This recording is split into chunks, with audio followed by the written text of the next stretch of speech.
through their statements. Senator Judge Cayetano. Alan. I'd like to thank the presiding officer for prudence, for wisdom in trying to resolve this issue. And I do understand that we are 24 people, all elected by the people, all wanting justice, all wanting a fair trial. Having said that, prudence dictates that we stop ourselves from asking certain questions that can prejudice the whole trial, whether or not our intention is to do so. So the problem is well stated by the presiding officer that if we simply delete from the record, mapapanood nyo na rin naman sa YouTube yung magandang discussion ng prosecution. So, on one sense, it is fair to give the defense a chance to answer. But on another sense, it's unfair. Why? Because whoever phrases the question, lamang na eh.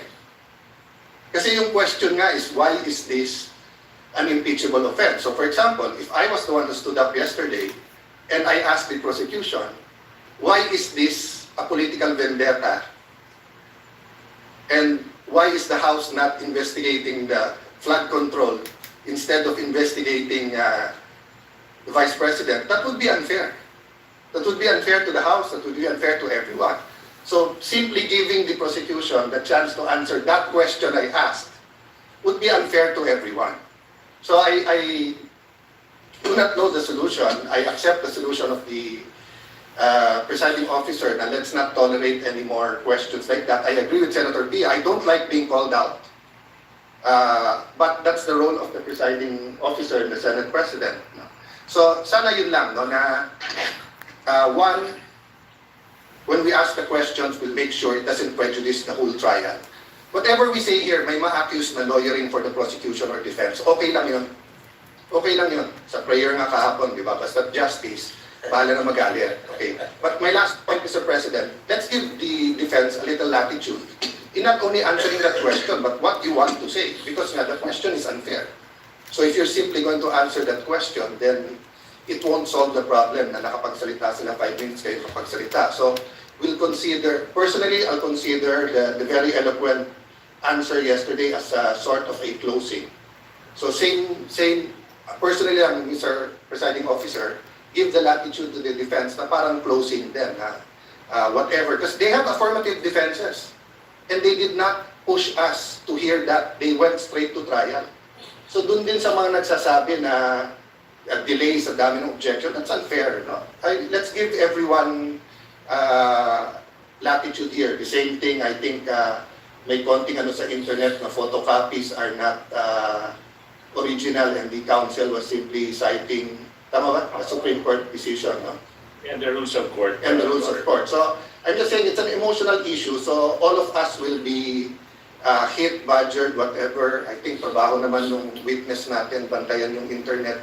So as long as hindi foul, hindi threat. But having said that, Mr. President, let's give each other leeway, but only to the point that the trial will not disintegrate, diba, into a political fiasco or circus. Thank you, Mr. President. The remarks of Senator Judge Alan Cayetano are noted. Senator Judge Pia Cayetano. Thank you, Mr. President. This will be brief. First of all, I'd just like to confirm that I acknowledge what the presiding officer said, that I agreed. Basically, I'm withdrawing my motion in the interest of fairness, because the delivery of justice is about fairness. So kung nakapagsalita nga ang prosecution with their closing statement, di pwede rin dapat mag-closing statement ang defense, no? So I am amenable to that. But very, very, very briefly, Mr. President, I'd like to put on record, why are we being strict about the rules? Why do I have to bother standing up? Well, because nothing in this world will run well without the rules. Now, my colleagues, the Senate is a basketball-loving Senate. Lagi dito, hiling kong basketball. Kung ako volleyball player, colleagues ko, basketball. I'll use basketball as an example. Will you have a we have a decent basketball game if there's no rules? No, there's rules. That's why we stand up.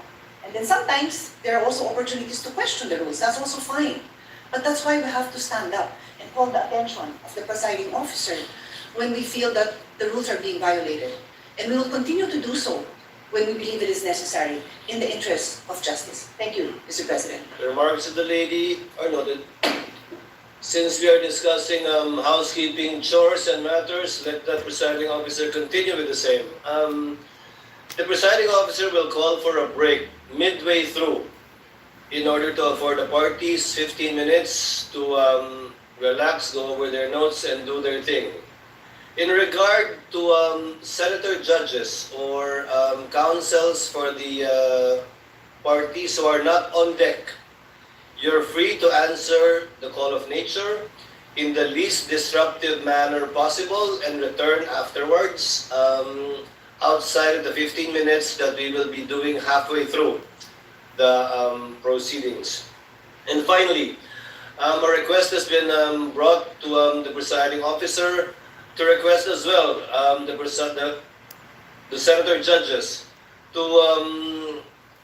lower the tone of conversational voices because I think where you're seated is an echo chamber. Naririnig sa iba't ibang sulok ng plenaryong ito yung mga sinasabi din ninyo at hindi rin nakakapag-concentrate yung ilan sa ating mga kasama na nakaupo sa paligiran ninyo. Just a reminder, and one last reminder before I recognize counsel for the respondent, Mr. Carilong, you will be testifying once again and will be undergoing cross-examination under the same oath Yes, Your that you Honor. took yesterday. Do you understand that? Yes, Your Honor.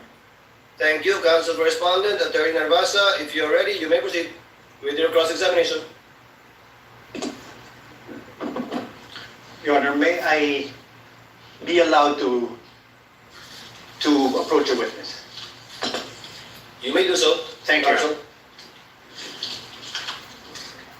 Good afternoon, Mr. Calilong. Dr.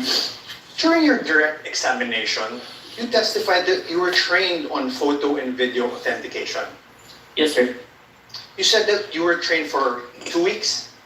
Specific for photo and video, sir. Sir, my questions are answerable by yes or a no. Can you Yes, sir. please constrain yourself to these questions, unless I tell you, okay? Objection to that, Your Honor, please. And you got this training from... Before counsel for respondent proceeds, counsel for the prosecutor to let the presiding officer Your Honor. recognize you first. You are so recognized, sir. What is your objection? Thank you so much. Inasmuch as I would like to accommodate the defense that in asking the question that the witness is to be limited to a yes or no question, Your Honor, please. Unfortunately, Your Honor, please, that's not sanctioned in the rules. There's nothing in our rules that would allow a defense to constrain a witness, even on cross-examination, to answer the questions by a yes or no answer. It's not in the rules. So, Your Honor, please, we cannot constrain a witness to answering either a yes or a no. The witness should be able to qualify. The usual answer by the defense is that it could be handled by the prosecution on redirect. But that is not the case, Your Honor, please. So long as there is nothing in the rules that would allow the defense to constrain the witness to answer yes or no, the prosecution will vehemently object to that, Your Honor, The please. presiding officer May I, Your overrules Honor? the presiding officer overrules the objection. The counsel for prosecutors can make a continuing objection regarding this matter, but it is the position of the presiding officer that the witness is seasoned enough. According to his testimony yesterday, he has attended over, if I recall correctly, 30 hearings already.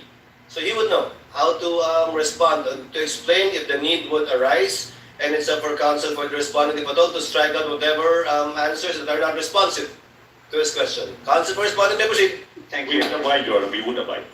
Thank you, counsel for the prosecutors.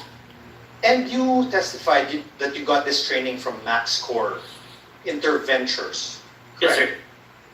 And you said that the training you got from Max Core Interventures was in digital forensics. Yes, sir. I have with me an Articles of Partnership of Max Core Interventures Co. You see that it states that it is the Articles of Partnership of Max Core Interventures Co. Your Honor, may we allow Attorney Stephen Magallon to also approach the witness's stand to peruse the document. And of course, at this juncture, Your Honor, please, I have to object. I have no question yet, Your Honor. Yeah, I am objecting to the witness being shown an articles of incorporation, sorry, a partnership of a partnership, Your Honor, please. Anyways, since the question has not been asked, I Let us will. wait for the question, counsel. In the meantime, the presiding officer allows counsel for the prosecutors to examine the document being presented to the witness. And Your Honor, for the reference of the senators, we are flashing this articles of partnership on the screens. Sir, please take a look at page 2 of these articles.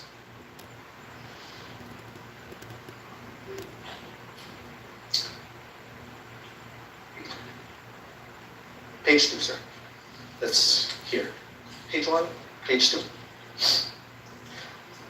Let's read it together, okay?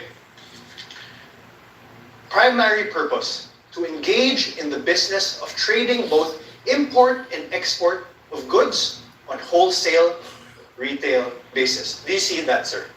Yes, sir. Now on page, the same very same page 2. The secondary purpose. Let's read it together again. Own, use, improve, develop, subdivide, sell, exchange, lease of all kinds, including buildings, houses, apartments, and other structures. Do you see that, sir? Yes, sir. After that, in the same page 2, the secondary purpose is to print, publish, distribute, buy, sell, acquire rights, to and generally deal in all kinds of software packages, books, periodicals, newspapers, magazines, journals, and other publications dealing in or having to do with subjects of all kinds, character, and all acts of things as may time to time be deemed needful, necessary, or required. You see that, sir? Yes, sir. Thank you, sir. Now I'm showing you a screenshot of the website of this MaxScore Interventures Co. It states under About Us. I am also flashing this on the screen, Your Honors, for the ease of the senator judges.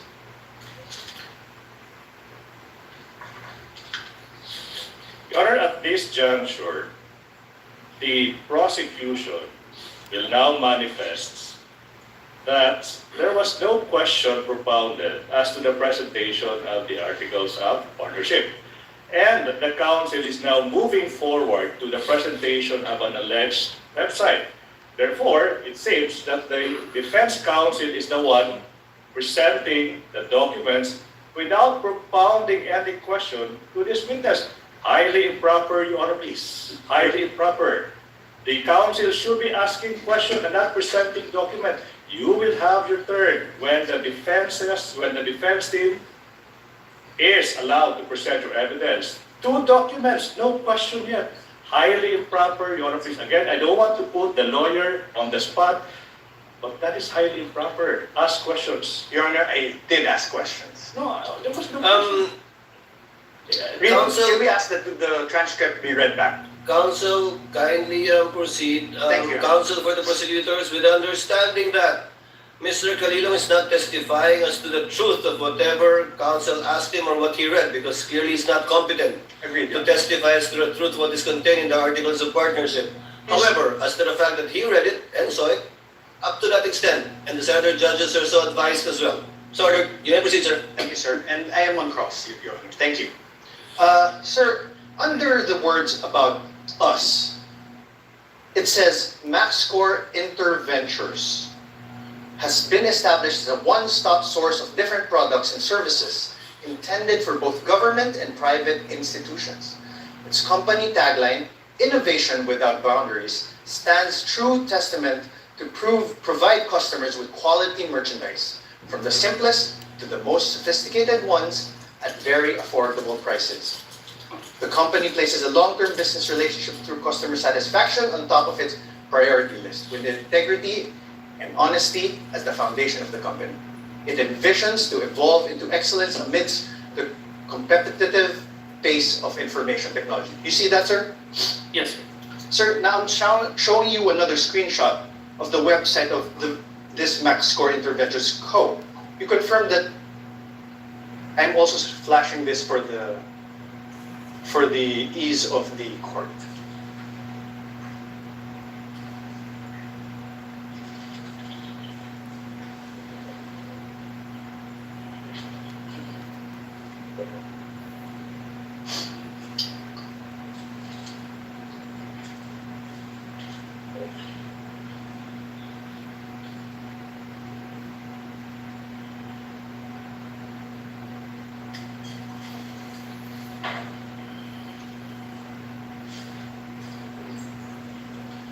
Sir, At this point, Your Honor, please, the prosecution is allowed, Counsel for the prosecutor is recognized. Your Honor, not by way of an objection, but a manifestation, Your Honor, please.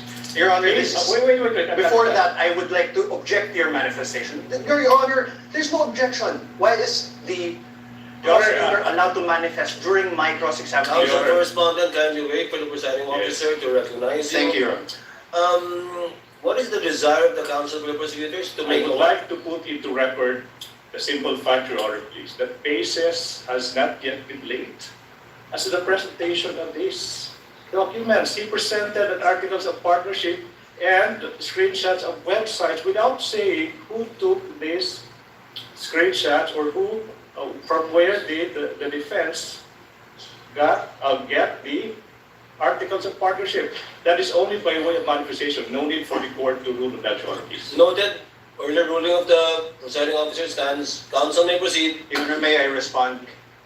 No need, counsel. It was not an objection. Please proceed with your cross. Thank you, Your Honor. May I also state the manifestation, Your Honor?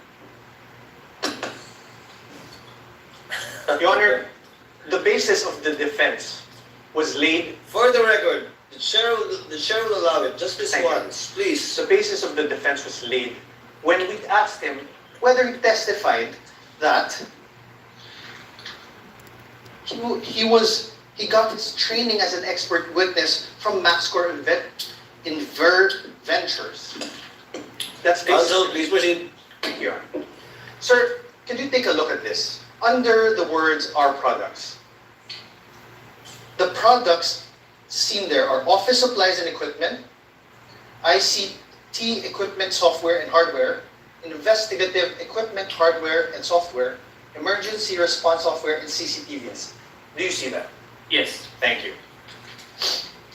Mr. Calilong, are you a lawyer? No, sir.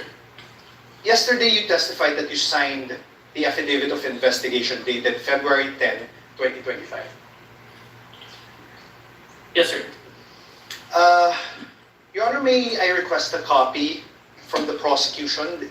I think it is Exhibit P-4-3 in series. P-4- 3 series. Your Honor, please, manifestation. The witness, number one, mentioned the affidavit of investigation, but that the witness did not identify the documents. So for the record, Your Honor, please, that document is not yet presented in courts as a documentary evidence, Your Honor, please. So highly improper for the defense to elicit that document through this witness, precisely because this witness did not yet identify the affidavit of investigation, Your Honor, please. Which exhibit is this? I believe he did, counsel, but which exhibit is this? Exhibit P-4-3 to Exhibit P-4-3BB, Your Honor. Your Honor, please, if I may, it was not yet identified, but it's remarked, Your Honor, please, to be presented by our next witness, Attorney Jeremy Lotto. So highly improper, in as much as we want to accommodate the defense. So who is the signatory in that document? Is it Your Honor, Mr. Calilong is a signatory to that document. is one of the signatories. Yes. Is one of the signatories. But the counsel for prosecutor is correct. This document has not yet been identified by any of the witness for the counsel for the prosecutors. You Yes. will get your chance, counsel for the respondent, when Attorney Lotok testifies later, which I believe is the only exhibit that he will be testifying to. All right, Your Honor. Kindly proceed, counsel. You mentioned a affidavit of investigation, correct? Yes, sir. And this affidavit of investigation, you sent a copy to the House of Representatives Committee on Justice. Yes, sir. You identified it during the House Committee hearings on April 29, 2025. Yes, sir. I'm showing you now an affidavit of investigation. This is marked as Exhibit D-4-46 and series, Your Honor. D-4-46 and series. Is there a counterpart marking from the counsel for prosecutors? Yes, Your Honor. This is P-1, P-4-3 to P-4-3BD. Thank you. For the record. This annex of this affidavit of investigation has appendages, correct? Annexes, Yes, sir. and it forms a whole, correct? Yes, sir. Okay. Sir, do you confirm that you signed this? I'm one of the signatories, sir. Do you want me to have it read? Your Honor, do you have here, sir?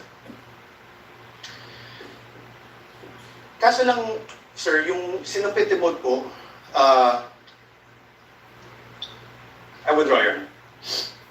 Apart from this affidavit of investigation, dated February 10, are you aware if there is another affidavit of investigation executed by the NBI represented by the Cybercrime Division in relation to this case?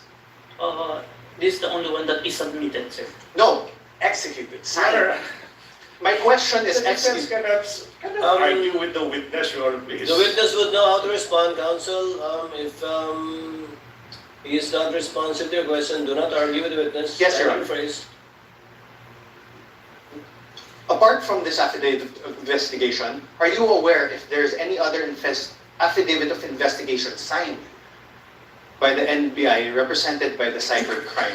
Okay, at that juncture, I have to object. Vague, Your Honor, affidavit of investigation. Related to this case, Your There could be thousands. Related to this case. If the witness knows, witness may answer. Is there any other affidavit of investigation executed by the NBI Cybercrime in relation to this case, witness? As far as I remember, sir, this is the final affidavit of investigation, sir. Final affidavit. Are you sure, Agent? Let me remind you that you are under oath. Yes, sir. I have with me a certification, a DOJ certification, executed by J.V. Lawrence B. Bandong, Senior Assistant State Prosecutor J.V. Bandong. For the record, Your Honor, this is Exhibit D-4-29 for the defense. Do you see this, sir? Yes, sir. This certification dated February 5, 2025, states, and I quote, the complaint referral does not contain all the necessary evidence to prove the essential elements of the crime. Therefore, it is recommended that the same be first referred for case build-up. Do you see that? Yes, sir. Now below that, in the second page, below that, under the word notes, number 1, therefore, states, and I quote, that there is no... May I have this flashed on the screen, please? For the ease of the court. So the Honorable Court can follow. Under notes again, sir. For the record, Your Honor, we are flashing the certification on the screen. Under Under note, sir, number 1 therefore states, and I quote, "There is no affidavit of the persons who recorded the video entitled VP November 23 Press Con at Batasan through open broadcast software, OBS, and in turn stored it in a digital video disc." Do you see that, sir? Yes, sir. Let's go to page 2. On paragraph 7, it states, and I quote, "One of the elements of the crime of grave threats is that the offender threatens another with infliction upon the latter's person, honor, or property, or upon that of the latter's family of any wrong amounting to any crime. In the instant complaint, only the NBI executed an affidavit and there was no participation on the part of the offended parties, as it appears. NBI is not the offended party for the crime of grave threats." Do you see that? Yes, sir. About this, in paragraph 6, it states that, and I quote, "Only the minutes of the meeting with several personalities and representatives from various media outfits were submitted. And although the minutes were signed, there was no individual affidavit executed regarding the contents of said minutes." Do you see that, sir? Yes, sir. On paragraph 5, it states that, and I quote, "The affidavit of one Patria Morales mentioned that she stored these footages in a USB and submitted it to the NBI. However, there was no USB attached to the complaint, only a DVD was attached. There was no detail regarding the contents of this DVD." Do you see that, sir? Yes. On paragraph 4, it states, and I quote, "Annex L did not indicate who made such TSN. There was also no affidavit of the person who made the TSN." Do you see that? Yes, sir. On paragraph 3, it states that, and I quote, Annexes I and K, open parenthesis, DVDs with markings NBI-CNN-C-2412-43-6-2 and NBI-CCN-C-24-12436-2, close parenthesis, were not accompanied by an affidavit of the record and TSN, also affidavit of the one who will execute the TSN. Yes, sir. On paragraph 2, it states, and I quote, "The press briefing conducted on October 18 was not recorded and or stored in a DVD, no video submitted, and there was no TSN of the said briefing and the necessary affidavit of the person taking the CSN." Yes, sir.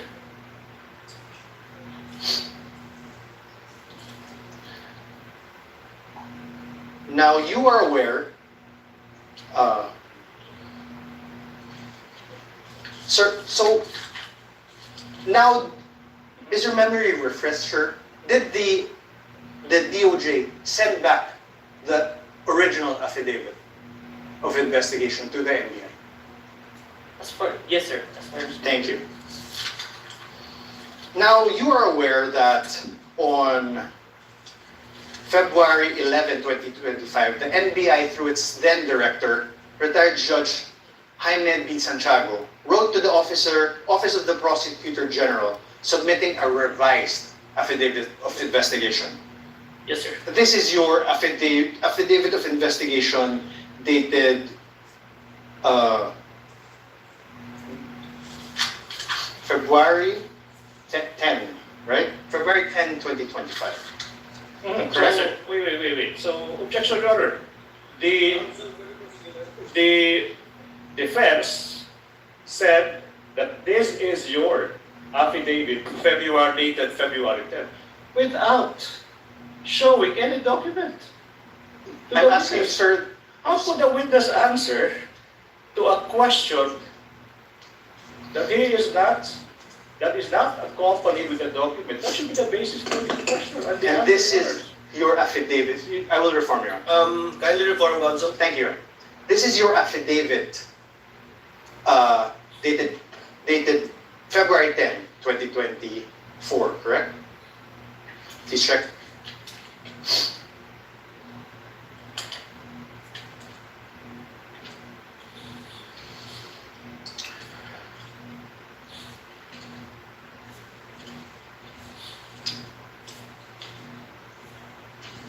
Sorry, sir.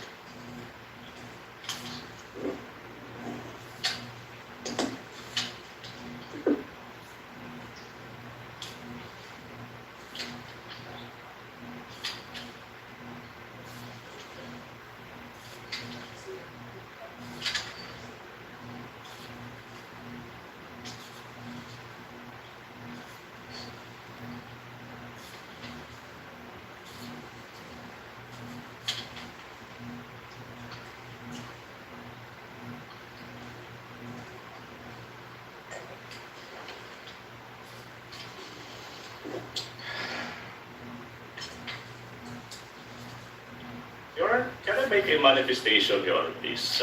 Your Honor, can we object again to this manifestation? Manifestation. I will not even object. I'm being generous. Your Honor, Counsel, let's wait for the witness to review it. It's a voluminous document. And the signature is on the last page. She didn't make the corresponding objection to Signature. the style, manner of cross-examination of the counsel for responding at the proper time.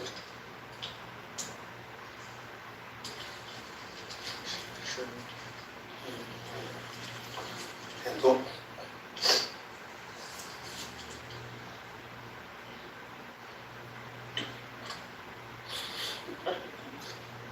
Is this the amended affidavit of investigation? This is a photocopy of the Yes, sir. affidavit, sir. This is the amended one. Yes, sir. The photocopy, sir. Thank you. With the permission of counsel, Mr. Carino, what was the date of the first affidavit you submitted that was returned by the DOJ to the NBI?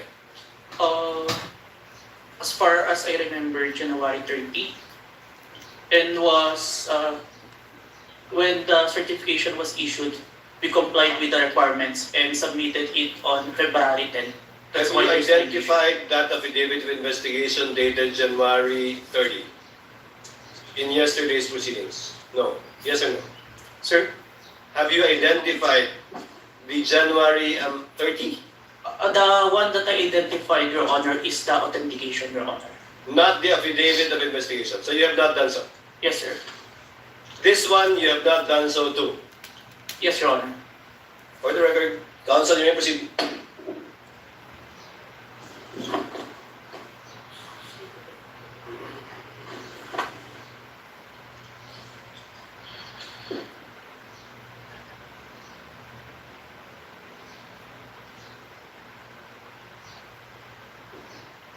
I'm showing you now a letter dated January 30 from the former NBI Director Jaime Santiago.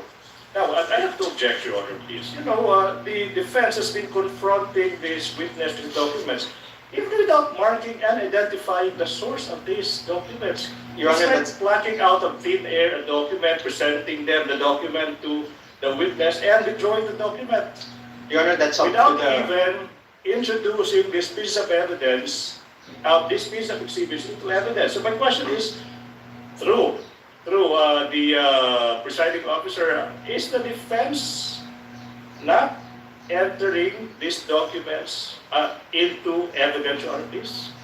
They can do so at the proper time, counsel, but insofar as the witness is concerned, I think the basis was laid when he said that he executed only one affidavit of investigation in connection with this case. Now it seems that there are two affidavits, I would like to make both of which have not yet been presented. One will be presented, I think, by Attorney Lotok. Your Honor, for the first record- one, we're not aware of it. Is that correct, counsel, for the respondent? Your Honor, he just identified a copy of the affidavit of investigation. Dated January 30. April 10, 2025. April. February 10, sorry, Your Honor. February 10. February 10, Your Honor, please. What about the first affidavit? The witness said he had a first affidavit. Yes, Your Honor. Not yet. Not yet. Yes. You only cited a January 30 letter Yes, of the Your Honor. former NBI. I cited, Your Honor, a Director. certification by the DOJ returning an affidavit. And that is now the problem, Your Honor. In fact, even I am confused because the documents are not introduced into evidence by the defense. Counsel, please proceed and kindly help the court to be clarified Thank you. regarding this matter. You mentioned that you mentioned that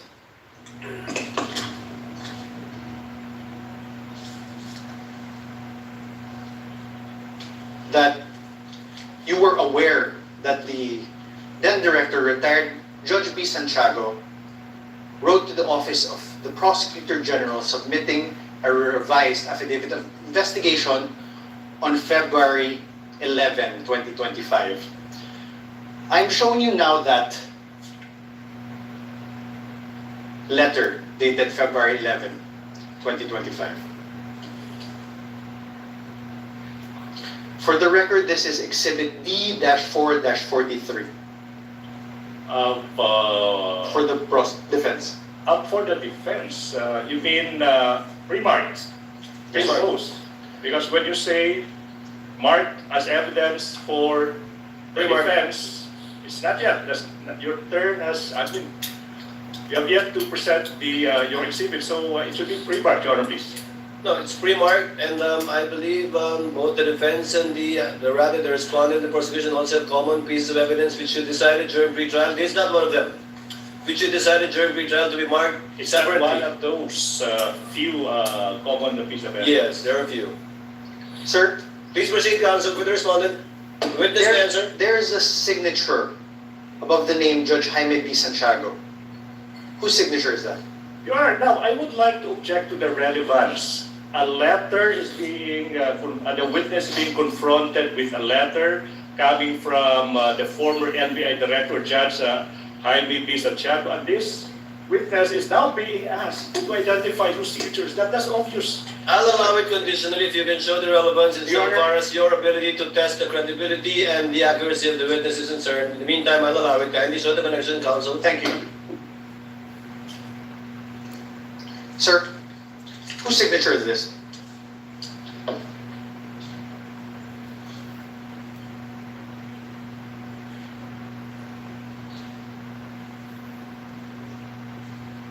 As far as I remember, signature of directors and chapters. Thank you. On the last line of the letter, on the fourth page, sir, please take a look. Last line. It says, and I quote, "To support our recommendations attached herein is the revised affidavit of investigation, including its attachments." Did you see that, Agent? Yes, sir. Thank you. And you confirm that the former NBI Director Jaime Santiago wrote to the Prosecutor General, Richard Anthony Di Fadulyon, a letter dated January 30, 2025. This is one of the documents that you submitted to the Committee on Justice, correct? Where's Okay, I will show you now. May I have this flashed on the screen?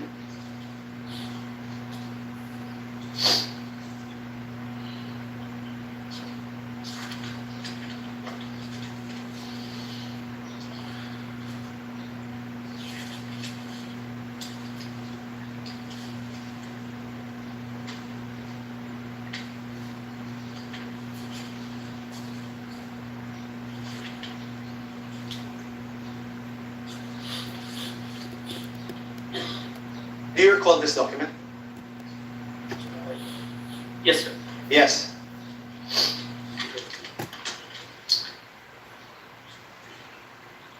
January 30, 2025 is a date earlier than February 10, 2025, correct? Yes, sir. Your Honor, That's an answer, Your Honor. Prosecutor.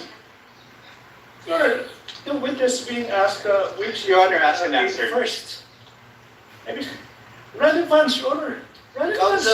Counsel, if the witness knows and the counsel for respondent will be given the latitude to test the credibility, accuracy, and completeness of the testimony of the witness. But we note your continuing objection because you already sound frustrated, counsel, in regard to this line of questioning by the I'm very counsel for patient, Your Honor, respondent. please. I'm very patient. The counsel for respondent may proceed. Witness Thank may you. answer. He already answered, Your Honor. Thank you. You earlier confirmed that there was actually a certification dated February 5, 2025. You like well, Objection of misleading. I don't I have no remember question, this Your Honor. witness. Let the stating that there council was- finish with this question, council. even read it, Your Honor. You likewise confirmed that in that said certification, dated February 5, 2025, the earlier affidavit of investigation were subject to 7 recommendations. And you confirmed that you read that. Objection. John, Misleading, with objection. please. Now the council mentioned 7 grounds. 7 grounds, and I don't remember this witness uttering the term 7 grounds.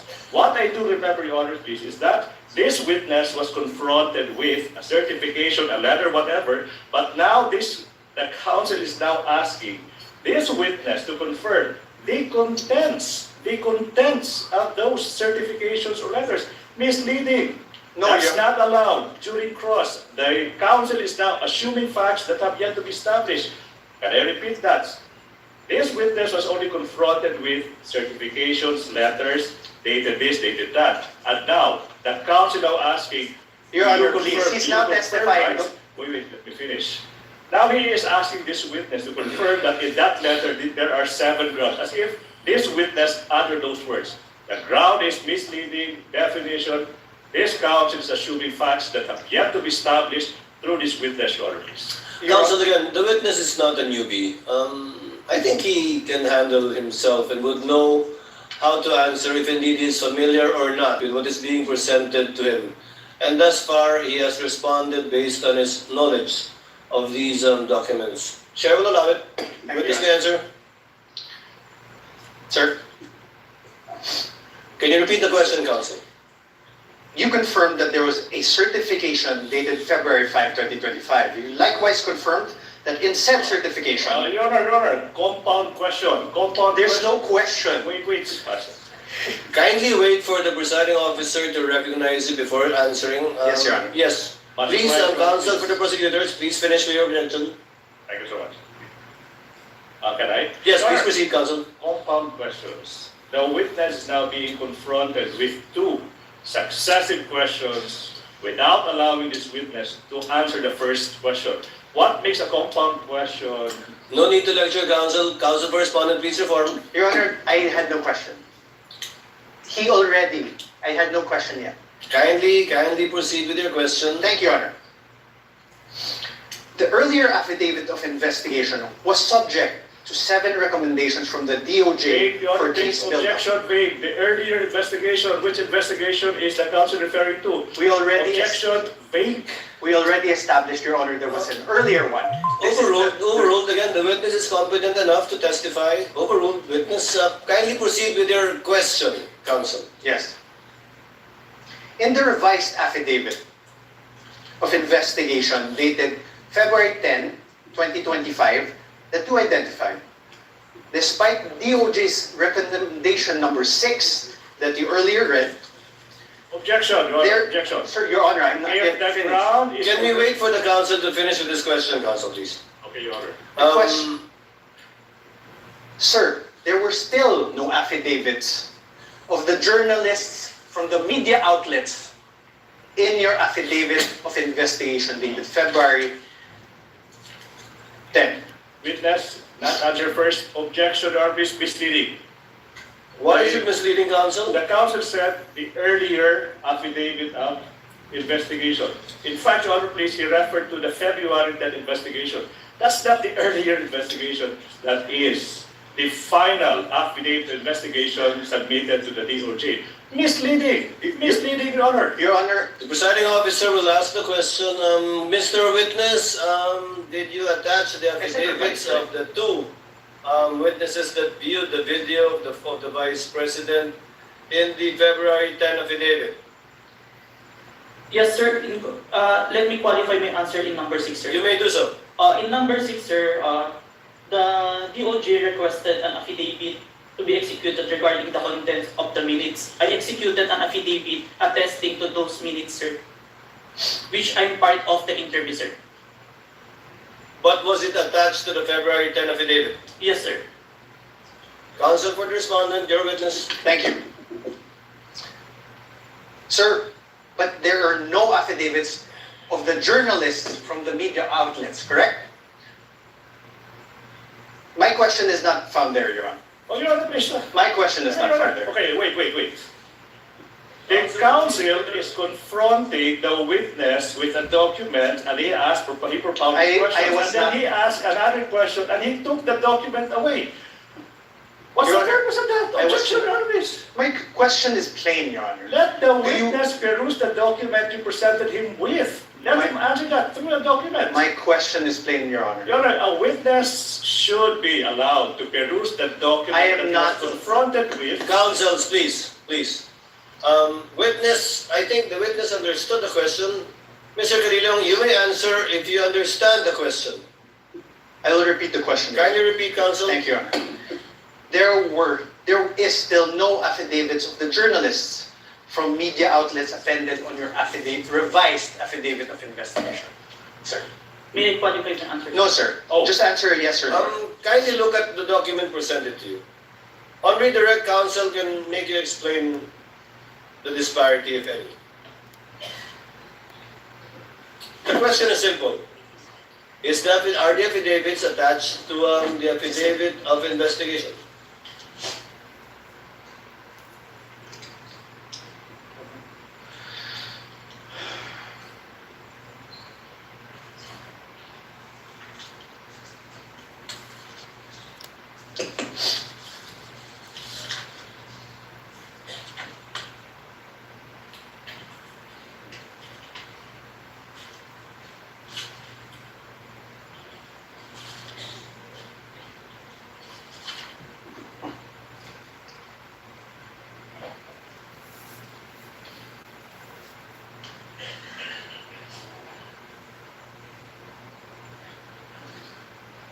May I see the question number 6? Your Honor, my question does not relate to question number 6. Kindly show the witness, counsel. I will. It will enable him to give an intelligent answer. Can we to the please question. slash certification and put it to paragraph number 6? The paragraph number 6 states that only the minutes of meeting with several personalities and representatives from various media outfits were submitted. Although the minutes were signed, there were no individual affidavit executed regarding to the content of the minutes. On this, Okay, sir. I have no So the question. answer is the affidavits are not attached. I have executed an affidavit, sir. No, the Sir, affidavits of the two journalists are not attached. I think that's the only question of Yes, sir. counsel for the respondent. Thank you, Your Honor.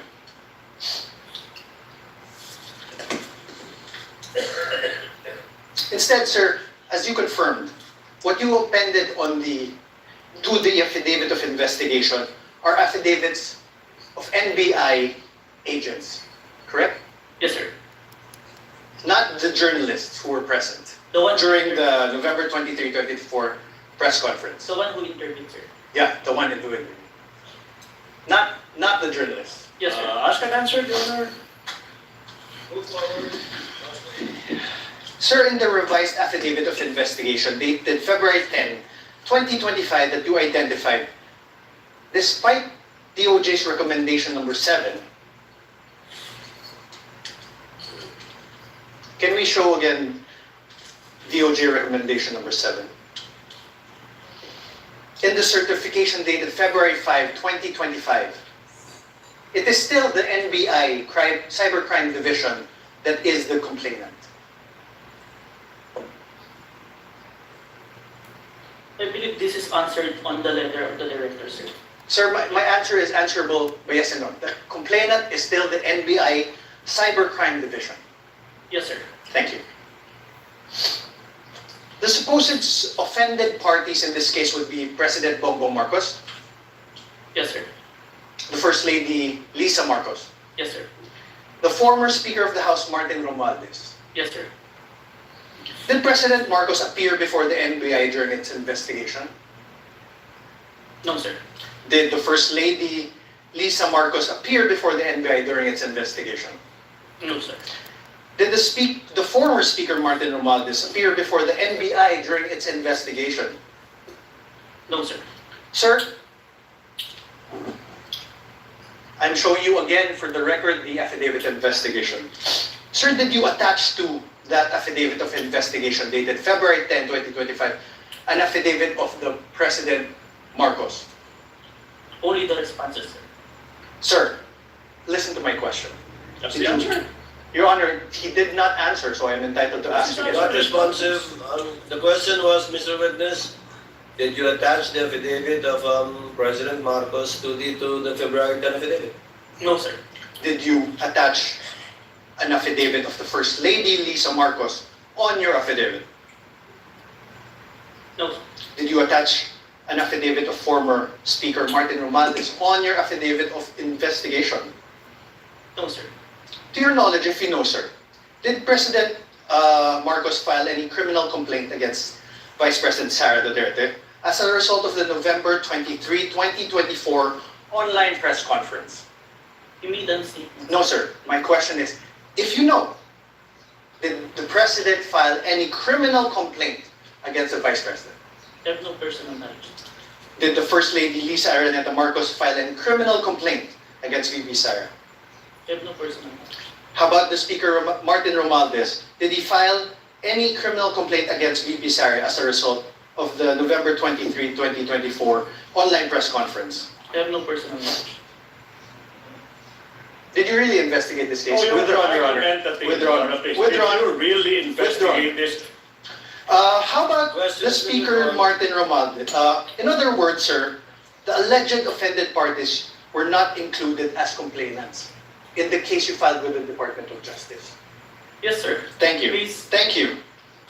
And despite the fact that the NBI Cybercrime Division did not comply with recommendations number 6 and number 7 in the certification dated February 5, 2026, it nevertheless filed the revised affidavit of investigation dated February 10, 2025 that you identified today. Can I qualify my answer, sir? No, sir. Just answer with a yes or no. Witness may be allowed to answer according to how he wishes to explain. You may proceed, Mr. Witness, to answer. Yes, sir. Thank you, Your Honor. For this case po, we complied with the requirements of the DOJ. That's why we secured a second certification wherein our documents is enough for preliminary investigation, sir. Okay. Thank you. And this certification is a certification dated February 5, 2025, correct? Kindly show the witness the This is document. not the new certification, sir. Oh, sorry, sir. So, apologies, Your Honor. February 11. This was also executed by Senior Assistant State Prosecutor J.V. Lawrence B. Bandong, correct? Yes, sir.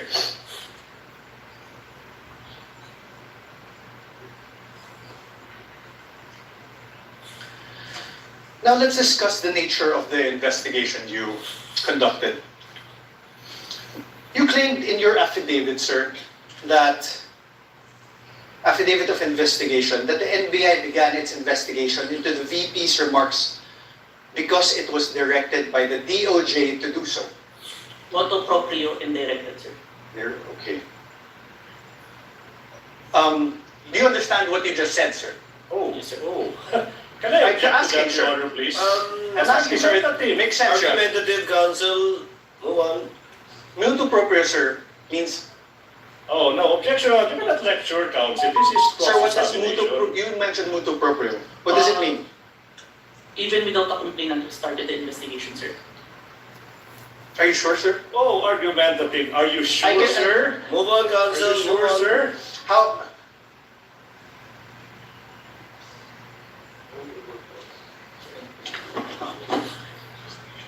How about direct investigation? What does that mean? Your Honor. Okay, never mind. Directed investigation. What does that mean? There is instruction from above, sir. From? Above. From Above. our, What does above mean? it may be the DOJ or the higher. Higher. What's higher than the DOJ? Based on that, it's only the DOJ, sir. Based on you. You said above the DOJ, No, sir. sir. Above the Sir, NBI, you said above. May I ask for a Argumentative, Your Honor, argumentative. Counsel, again, I would have to sustain the objection. It is argumentative. I heard the Alright. answer, and he meant as a general term above, but referring Okay. apparently to only the DOJ in this particular instance. We submit, Your Honor. Please proceed. You confirm that the NBI Cybercrime Division is the complainant in the case against the Vice President, and that the DOJ filed this with the NBI filed this with the DOJ. Objection, compound, No, Your Honor. That's a no compound question, Your Honor. That was just a statement. Counsel, Oh, kindly wait. exactly. Your Honor, He's laying yes. the basis for a question.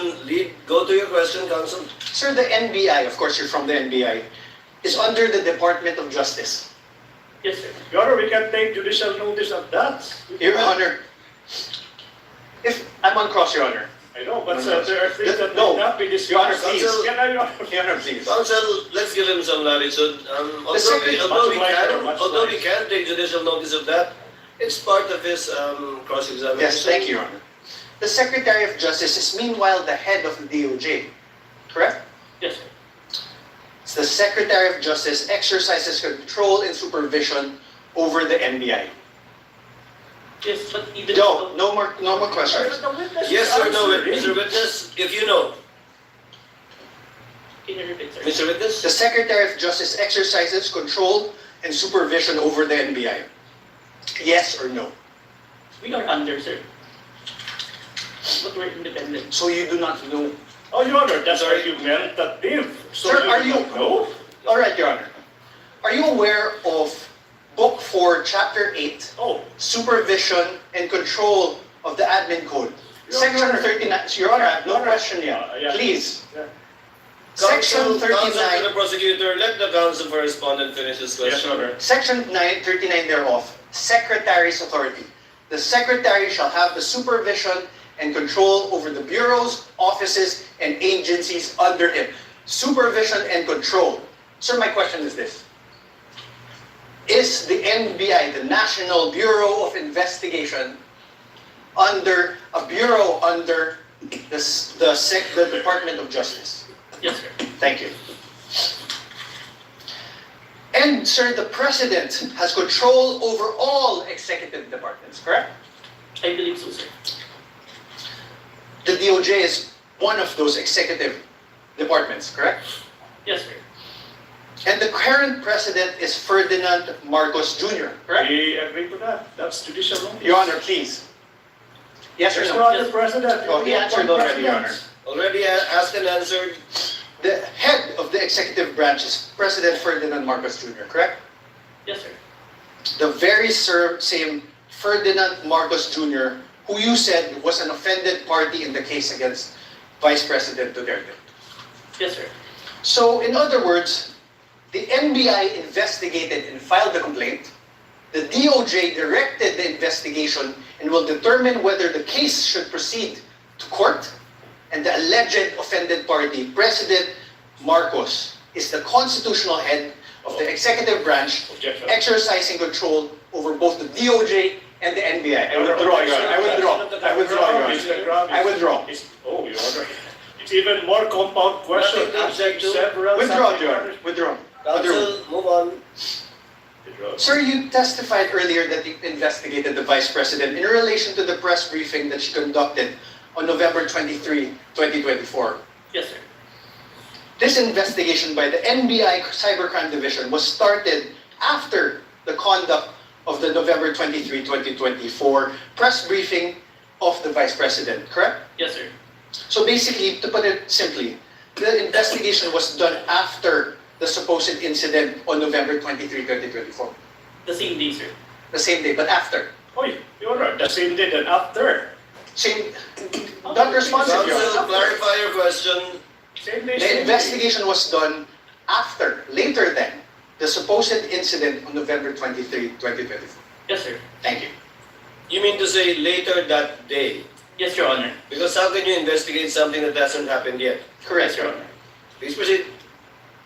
Sir, you're not one of the participants of the press conference on November 23, 2025, correct? Yes, sir. So you do not have personal knowledge about what transpired during that press briefing, correct? It was live streamed, sir. You did not watch that live stream, correct? In real time. Yes, sir. You only acquired knowledge about it when you started investigating later that day. Yes, sir. You also do not have personal knowledge of the alleged threats made by the Vice President during that press briefing, sorry. After the press briefing. You only acquired knowledge about it when you started investigating. Yes, sir. You also do not have personal knowledge of the alleged assassin that was allegedly hired by the Vice President. It came to my knowledge upon... Personal knowledge, sir. No, sir. Now, during your testimony yesterday, you mentioned that during your investigation on the November 23, 2024 press briefing conducted by the Vice President, you preserved a copy of said press briefing through open source investigation, correct? Preserve a copy through open broadcast software studio. Okay, thank you for the correction. One of the videos that you were able to preserve in relation to your investigation is the screen recording of the November 23, 2024 press briefing conducted by the Vice President, right? Yes, sir. Your Honor, may I move that the very same USB be unsealed and shown by the prosecutor's Exhibit P-4-10 be unsealed and shown the witness.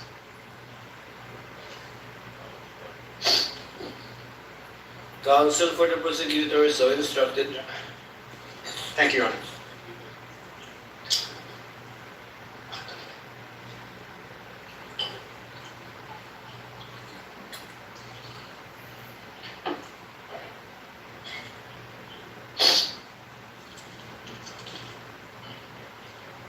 Take the phone.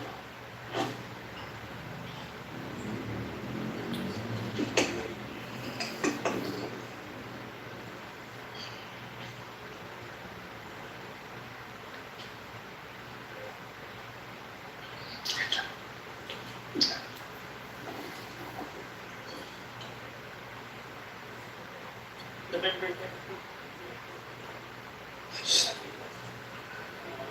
This is Exhibit P-4-10, I believe.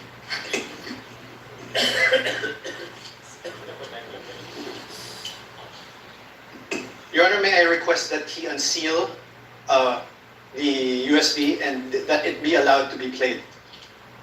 Which part, counsel? Your Honor, we will play various parts of the, not the whole, That's what I was worried about. Yes, Your Honor. We understood by the faces of the honorable members of the court. So you will We will just play parts. Yes, Your Honor. Of it, and you identified, I presume, the time stamp. Yes, we have, Your Honor. I will get to it. Witness may open the seal, Thank you, Your Honor. and counsel for the prosecutors is instructed to accompany one of the counsels for the respondent, in the tech booth to make sure that it's the same USB being presented. For the record, Your Honor, the witness is opening the prosecution's Exhibit P-4-10, Your Honor. This is the video dated November 23, 2024.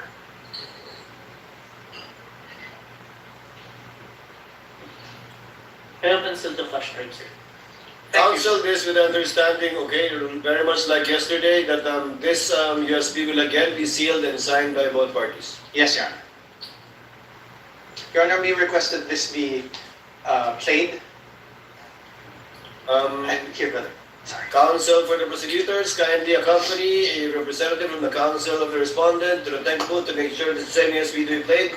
Kindly just guide us through, Counsel Attorney Narvaza, as regards the timestamps. Thank you, Your Honor. I will. Please don't forget your promise that it's not going to be the whole 2 hours. Yes, Your Honor.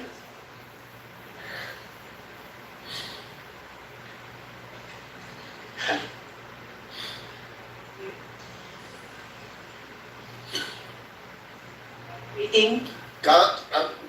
Senator Judge Pia Cayetano, what is your pleasure, ma'am? Yes, if it's possible, Mr. President, if our Secretariat can install a monitor here because kaka-stiff-neck na po ako watching this. And it really doesn't look nice that I'm slouched there looking this way. So, and then this one here is a little bit, not for videos, but for the copies of affidavit, it's quite difficult. So if they can put one here, Secretariat, the others want another, but I can speak for those in the front row who would like to request. Thank you. the clerk of court rather is instructed to kindly install a TV monitor in front of the tables of the counsel for the parties instead of at the witness stand. Bosek.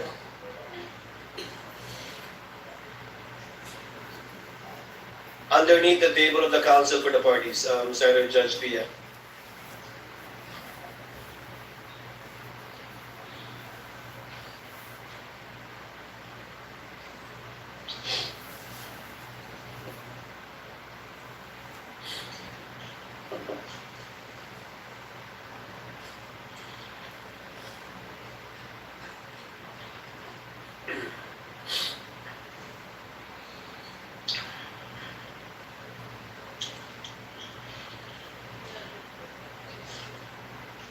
Counsel, for the record and for reference, kindly identify the timestamp that you will be playing. I presume in chronological order. Your Honor, for the record, we are showing the witness a part of the video marked as the prosecution's Exhibit P-4-10. First video, the timestamp around 0001:27 to 0002:20 of the November 23, 2023 press briefing as contained in the video that you identified yesterday, sir. Your Honor, may we ask that the video be played at those specific timestamps?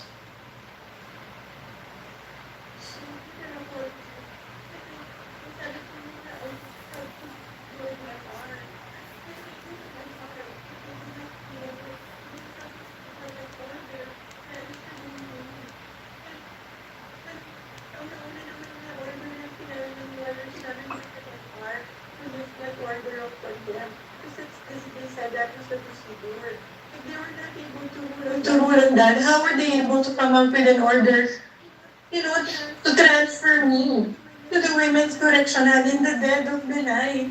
I mean, bakit ganun? Wala na bang rights yung mga tao? They just keep your room and then just get...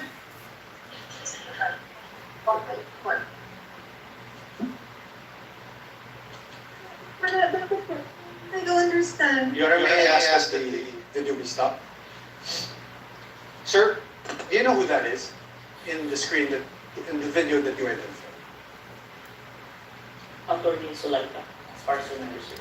And Attorney Zulaika, as far as you know, Attorney Zulaika is who in relation to the Vice President? You may answer not a yes or no question. As far as I remember, she is the COS. COS meaning Chief of Staff, right? And she is there in that video because she was cited in contempt by the House of Representatives, correct? If you're aware, you're the investigator. Prior to the... Sir, my question again. The witness Let is the about to witness answer. answer. Witness is in the process of answering. Prior to the scene, I have no personal knowledge, but based on her statement during the video, I think it was mentioned. So you did investigate the things that happened prior to the scene, correct? Sir, yes or no? We have investigated, sir. You didn't investigate. Oh, I did, sir. argument. That's why there's an October 18, sir. So what happened before that? If you investigated, I what don't happened? say I don't have personal knowledge, sir. Sir. Because I'm not present during that time, sir. Witness is not responsive. The question was, what happened prior to this video, this particular clip of the video?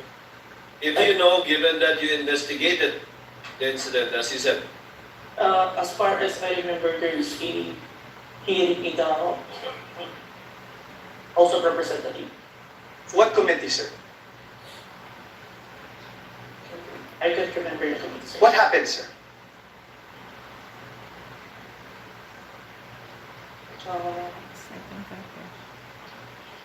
COS was cited in contempt, sir. By who, sir? I can't remember the exact, sir. But you investigated. I withdraw, Your Honor. Can we play, let me show you timestamps around 002832 to 002933. This is the same prosecution's exhibit P-4-10. That is the video you identified yesterday. Your Honor, may we request that that video be played Hindi ako lalabas. Hindi ako lalabas.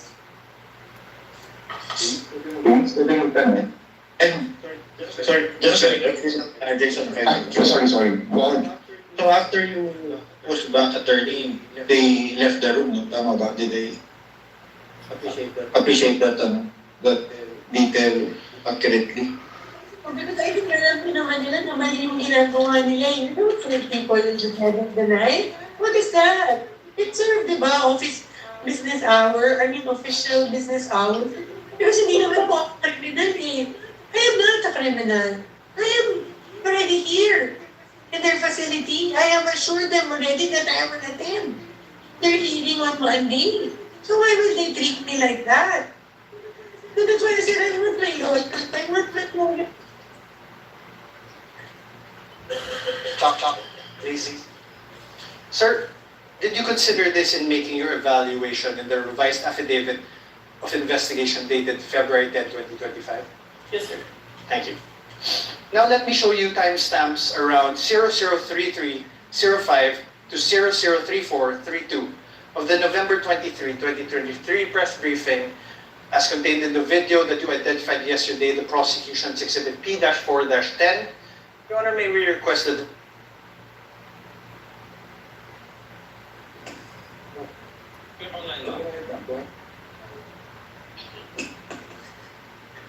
No. I would not have pushed that pair by myself if I did not feel that I was being threatened. My life is being threatened. And I'm sure you saw in the hearing that my back hurts. I cannot parang lift anything. I cannot. But dahil natakot ako, I feared for my life. I really pushed that myself.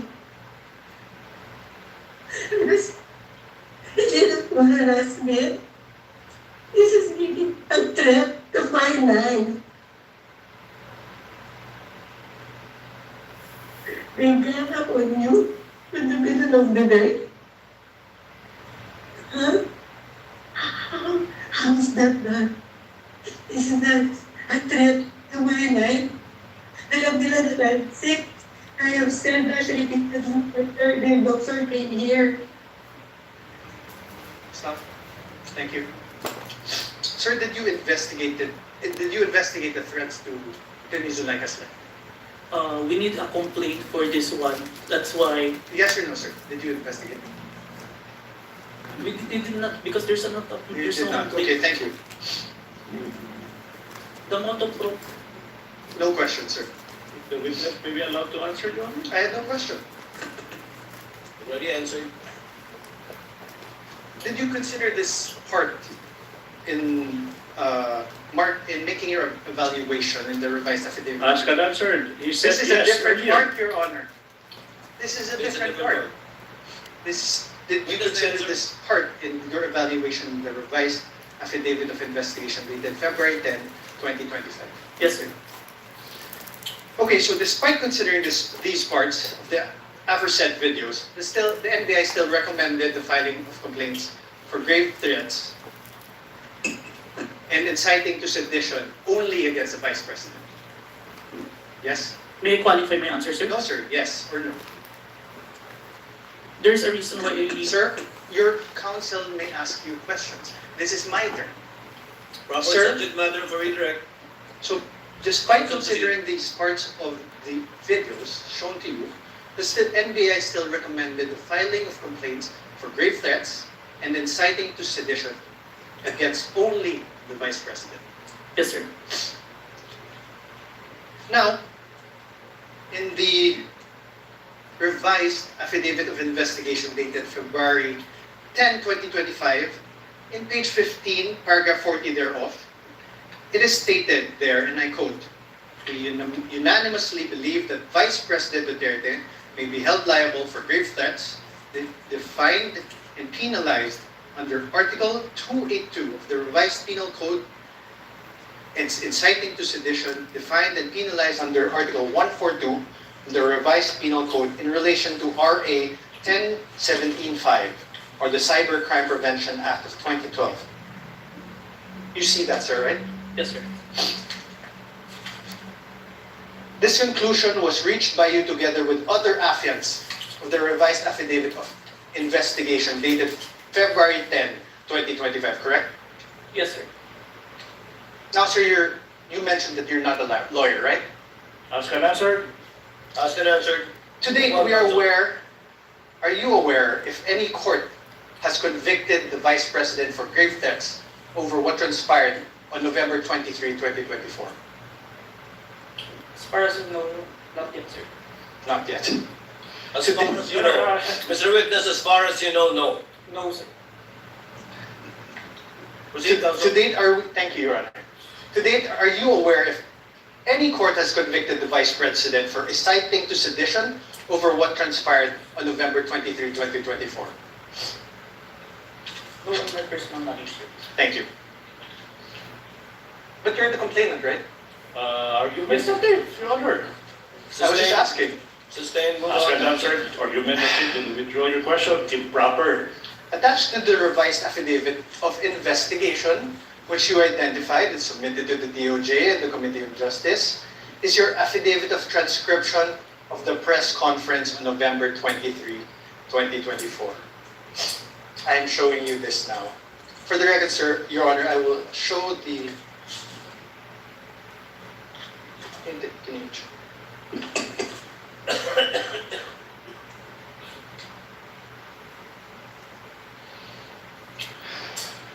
Sir, please take a look.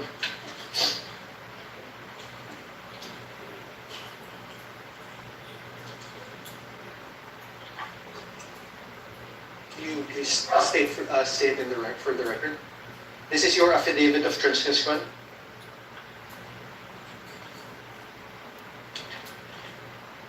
Yes, sir. This is a photocopy of my affidavit of transcription. Transcript, this refers to the press conference on November 23, 2024.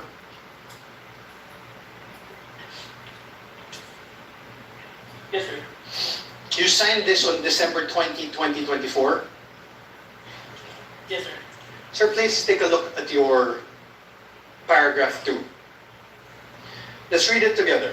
In relation to the ongoing investigation, the undersigned was tasked to transcribe the screen-recorded video of the press conference of Vice President Sara Duterte on 23 November 2024, which was saved on a DVD.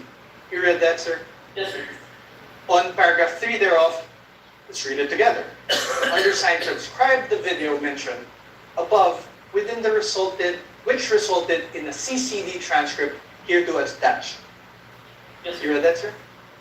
And 4, I hereby certify that the above-mentioned digital evidence has been faithfully transcribed and that has not been edited, altered, or changed in any way. Did you read that, sir? Yes, sir.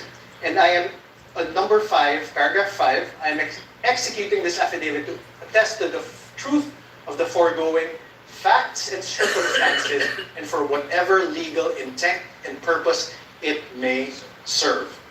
Yes, Did you read that, sir? Yes, sir. These statements of yours, this affidavit of yours, these were all done under oath, correct? Yes, sir. And you were offered as an expert in digital forensic examination with a whopping 2 weeks of training. Do you confirm that that transcription of the screen-recorded video of the press conference of VP Sara Duterte on the 23 November 2024 has been faithfully transcribed? I don't remember that I was introduced as expert, but I'm confident with. Okay, sir, but my question is, the press conference of VP Sara Duterte, the transcription of the screen-recorded video of the press conference of VP Sara Duterte on 23 November 2024 was faithfully transcribed by you. Yes, sir.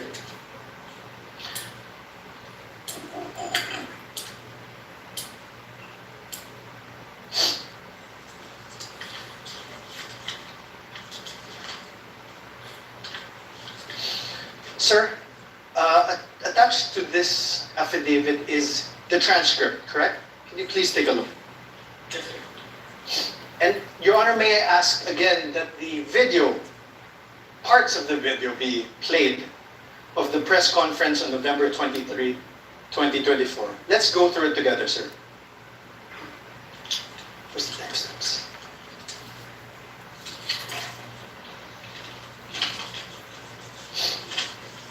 First, let's go to around timestamp 00446. Your Honor, may I request that the video be played? Sir, please, After this order, are you going to file, are you going to trigger na po ba ma'am sa filing? I am not leaving this room. I am here in the House of Representatives detention facility for 5 days until the hearing on Monday. Nobody can just come in here and demand to transfer me in the middle of the night. I have my right. Any crime. I am not leaving this room. stop. Okay, yun lang po ma'am. You heard that, sir? Do you want to repeat it? I hear it. Or you heard it? Sir, in the first, you see also where that part is? Can you see it? Start with the question with the Lopez. Okay, after the Zuleika Lopez. Did you hear that? Yes. Okay. Mr. Witness, kindly speak to the mic. Yes, Your Honor. You heard, she said, I am not leaving this room. I am a detainee here in the House of Representatives detention facility for 5 days until the hearing on Monday. That is the first sentence, sir. My question is this. Does your affidavit, does your transcript have the words a detainee? Can you repeat what you said? Okay, let's do it. Please repeat. Please play for the video again, please. Instructed to kindly play the video timestamp identified by counsel for respondent. Are you going to trigger na po ba ma'am sa filing? I am not leaving this room. I am here in the House of Representatives detention facility for 5 days. The part that the detainee is unaudible, the only I heard, that's You what, heard the, correct? yes. Are the words or the sounds there? Here. Here. Yes. Here. Okay. Please play. How about the last part of the paragraph? She said, I have my rights. I am not accused of any crime. I am not leaving this room. Does your paragraph in your transcript have the word accused after it? Can you play the music? Speak to Please the play the microphone. video again. Speak to the microphone. Thank you, sir. Instructed to play the video. Witness is instructed to speak to the mic.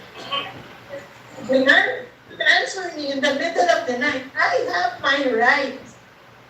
I am not accused of any crime. I am not leaving this room. More. Play, please. Okay po ma'am, yun lang po ma'am. Thank you po ma'am. Wait. Okay. That. Any other question? 0446, please. I'm sorry ma'am kasi I understand ma'am. Ma'am, this is my last question and I'm very much sorry ko. I'm so triggered na po ba ma'am sa filing? I am not leaving this room.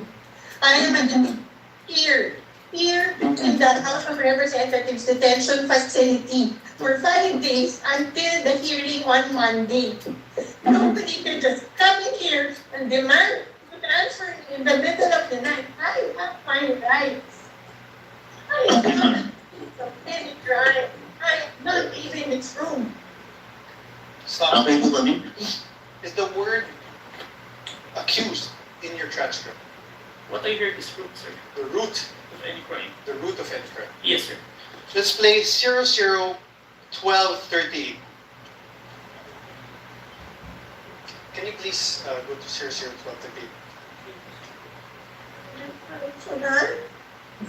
Sinabi nila sa iyo, dapat pa-correct na magandang.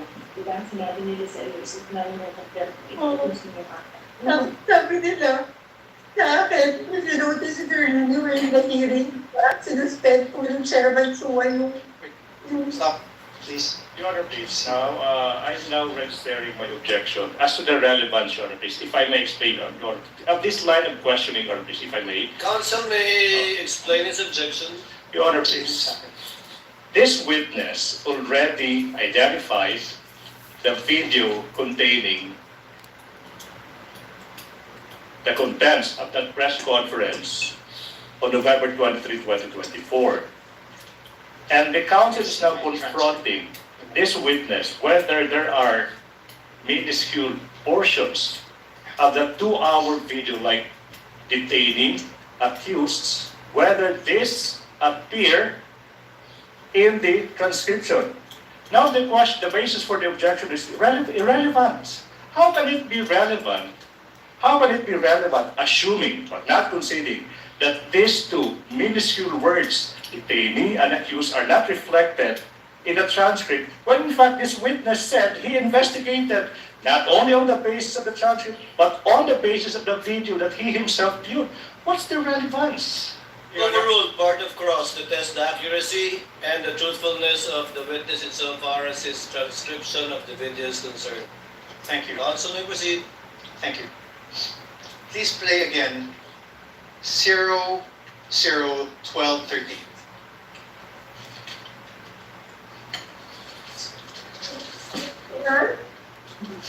Sinabi nila sa iyo. Kaya nag-play yung consent. Sinabi nila sa iyo. Sinabi nila sa iyo. Bakit? Notice during the hearing, di ba? Sinuspend ko ng Chairman Chua yung session. Tapos, nung sinabi mo ko ni Congressman Castro in contempt, then after that, nag-rule sila. Tapos, next sinuspend niya. Tapos lumapit po sila, nag-hardlock sila, and then they called my lawyer, and then tuloy na po nag-kausapin ko. So lumapit ako, and then I really apologize. I said, that letter to the Commission on Audit was really a position of the agency. It is our stand, like all, di ba? Like, meron kang points na gusto mo i-raise. We respectfully raised our points to the Commission on Audit. Alam ko, hindi naman po yung mali kasi that was our right as an agency. Because there was an ongoing audit investigation. Pero hindi naman namin kinukuha.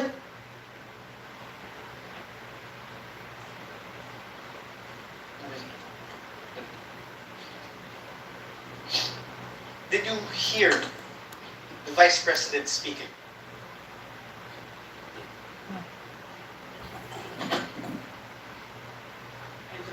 Can you please play again? Mr. Calilong, you're reminded, please answer I don't hear through you. the microphone. Can you please play it again? We let it go. So we filed our MR, they did not rule on it, but suddenly they were able to come out with an order ruling to transfer me to the Women's Correctional. Sinabi nila sa iyo.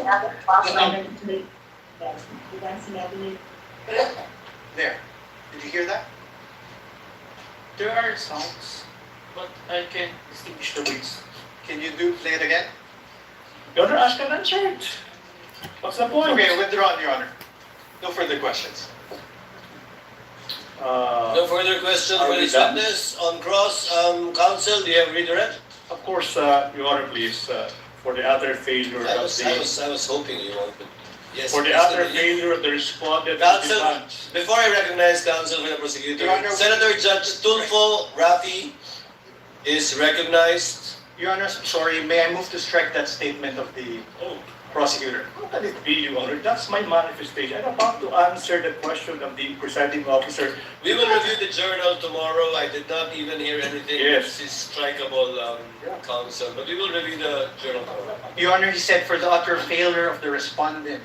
Yes, Your Honor, I Did you said accept for the something? utter failure of the respondent to debunk the material points testified to by the witness yesterday. Your Honor, I'm he not is yet done. testifying. I'm I'm not done either. He is I'm about to still answer the testifying. question. I'm not yet done with the answer. Counsels, please. The presiding officer is not recognized, either of you. Thank you. Kindly settle down. Senator Judge Rafi Tulfo is recognized. Thank you, Mr. Sir, you President. may proceed. Clarification naman po ito, Mr. Presiding Officer. Mr. Witness, what is your experience with regards to social media analytics? I have training, sir. What kind of training? I have cybercrime investigation training, sir. Okay. Are you familiar with Facebook, or do you have SOCMED accounts that would make you a little bit knowledgeable when it comes to SOCMED? Yes, sir. What is your account? What is your social media account? I have an account in Facebook, in Instagram, Okay. in X. X. So that means pretty much you're a little bit familiar with Facebook, right? Yes, Your Honor. Okay. There were concerns, Mr. Witness, whether the videos presented yesterday are AI generated or authentic. So are you experienced enough analyzing whether a video is AI generated or authentic? Yes, Your Honor. What makes you say that? Based on my experience, Your Honor, and the video itself, it's a 2 hours long. Normally, an AI-generated video will only last a short second, sir. So the video that was presented yesterday, where we saw the VP was saying something or talking to that effect. Did you do something, or what kind of system did you observe or follow to ensure whether that video was AI generated or authentic? Based on personal observation, sir. Personal observation. Yes, Your Honor. Okay, a few more questions. Therefore, will you be able to say that the video presented yesterday were AI generated or authentic? The video presented today is what it is being seen on the Facebook, sir. Okay. So, based on your affidavit, you mentioned that the NBI subpoenaed some members of the media who are participants of the online press con on November 23, 2024, right? Yes, Your Honor. And subsequently, you said that you questioned and investigated these persons regarding the conduct of that press con. So based on what you gathered from your investigation, so I have a few questions, right? Yes, Your Honor. Who set up the press conference? Based on our interview, sir, it is the Office of the Vice President, sir. So it wasn't spur of the moment? Press con? I can't confirm, sir, but it's the response of the media personnel that we interviewed. Okay, who invited the participants? If my memory serves me right, it's JC Kainhinan, sir. Okay, who is JC? Staff of the Office of the Vice President, sir. Okay. Who are the participants? And how many participants were there, if you can remember? As far as I remember, it's at least 40. 40. Okay. Were there mainstream media or anybody from the broadsheets at that time? There are, sir. There were. Yes, sir. Do you know how many? Uh, Approximately, give or take? we have the one that we have issued subpoena, sir. At least 6, sir. 6. Okay. What was the reach of the video on that very day? Like how many views on that very day, and then a few days later? Were you able to observe that?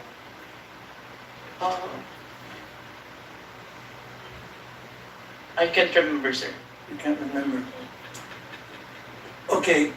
How did it spread? O paano kumalat sa SOCMED yung videos that was presented yesterday, as far as you know, when you did an investigation? It became trending, sir. It became trending. And my last question is,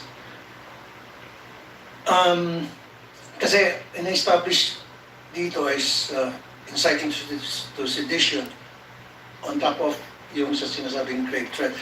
Ano yung mga comments na napansin mo doon sa video? Can you give us an example?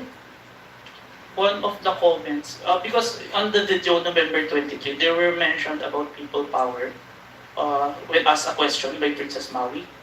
Oh. And the Vice President agreed, and ang laban ay wala sa EDSA, nasa Malacanang, and there are responses from the comments, but it's not documented that is agreeing, sir. No further questions, Mr. Presiding Officer. Thank you, Senator Judge Tulfo. Senator Judge Aquino, thereafter Senator Judge Pangilinan. Senator Judge Aquino has 2 minutes. You may proceed, sir. Maraming salamat, Mr. Presiding Officer. Mr. Kalilong, kanina may nabanggit na dalawang affidavit, isang January at isang February. Yung January ay binalik sa inyo, tama po ba? Yes, Your Honor. And there were 7 grounds why it was returned to you, is that correct? 7 points. Can you narrate what are these 7 points that you addressed? Is that the correct term that you addressed in the second affidavit? Yes, Your Honor. Can you name them, please? May I have the certificate, sir? The certification, was it counsel for the respondent? May I approach? Yes, you may approach and show him the document being alluded to by Senator Judge Aquino.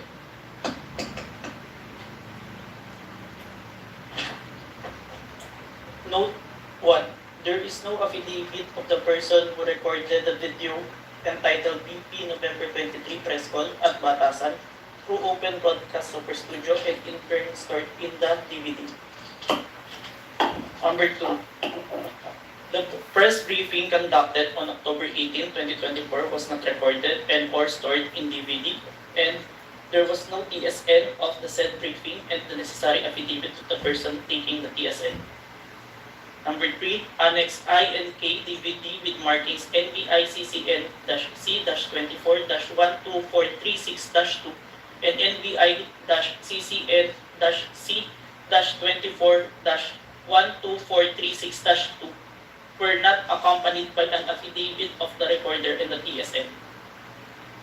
Number 4, Annex L did not indicate who made the TSN. There was also no affidavit of the person who made the TSN. Number 5, the affidavit of what Patricia Morales mentioned that she stored the footage in a USB and submitted to the NBI. However, there was no USB attached to the complaint. Only DVD was attached. There was no detail regarding the content of this DVD. Number 6, only the minutes of meeting with several personalities and representatives from various media outfits were submitted. Although the minutes were signed, there was no individual affidavit executed regarding to the contents of the said minutes. Number 7, one of the elements of crime of grave threat is that the offender threatens another with the infliction upon the latter's person, honor, and property, or upon that of the latter's family, or if the wrong amounting into a crime. In the instant complaint, only the NBI executed an affidavit and there was no participation on the part of the offended party, as it appears in the NBI is not the offended party of the side of the crime of grave threat. Okay, so nakuha mo yung nagsubmit kayo, yan yung binalik sa inyo, and then you did your best to correct all those items, is that correct? Yes, Your Honor. Okay, the first 6 are technical, no? Yes, Your Yung Honor. panghuli is a matter of who is the offended party. Yes, Your Honor. Hindi nyo na-correct yan? Or nung binalik ninyo, it was accepted already by the DOJ? There is an explanation, Your Honor, that was included in the letter of the former director, Judge Jaime Santiago, sir. Okay. Wherein, Yeah, go in ahead.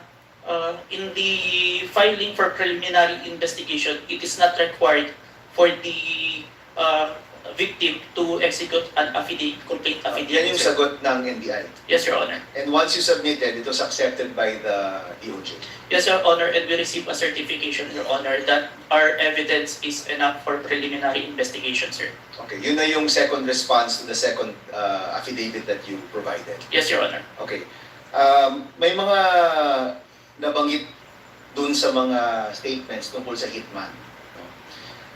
Sa totoo lang, yung presensya ng hitman, mabigat yun. Mabigat yun. So, let me ask, are you the one who investigated just the video, or did you also investigate the presence of the hitman that was being mentioned in the videos of the Vice President?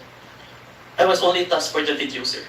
Okay, may I direct this to the prosecution? Will you be presenting other witnesses that will pertain to this alleged hitman? As to the alleged hitman, Your Honor, please. Yes. Yes. So kayo, Mr. Kalilong, hindi kayo nag-imbestiga niyan. Wala kayong alam tungkol dun sa presensya ng hitman.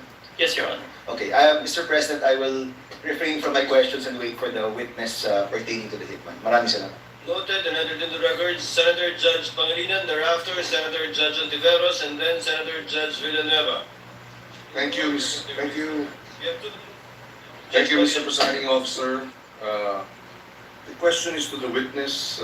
Kanina tinanong sa iyo ng defense counsel o counsel for the respondents na kung ikaw ay abogado. Ang sagot mo hindi.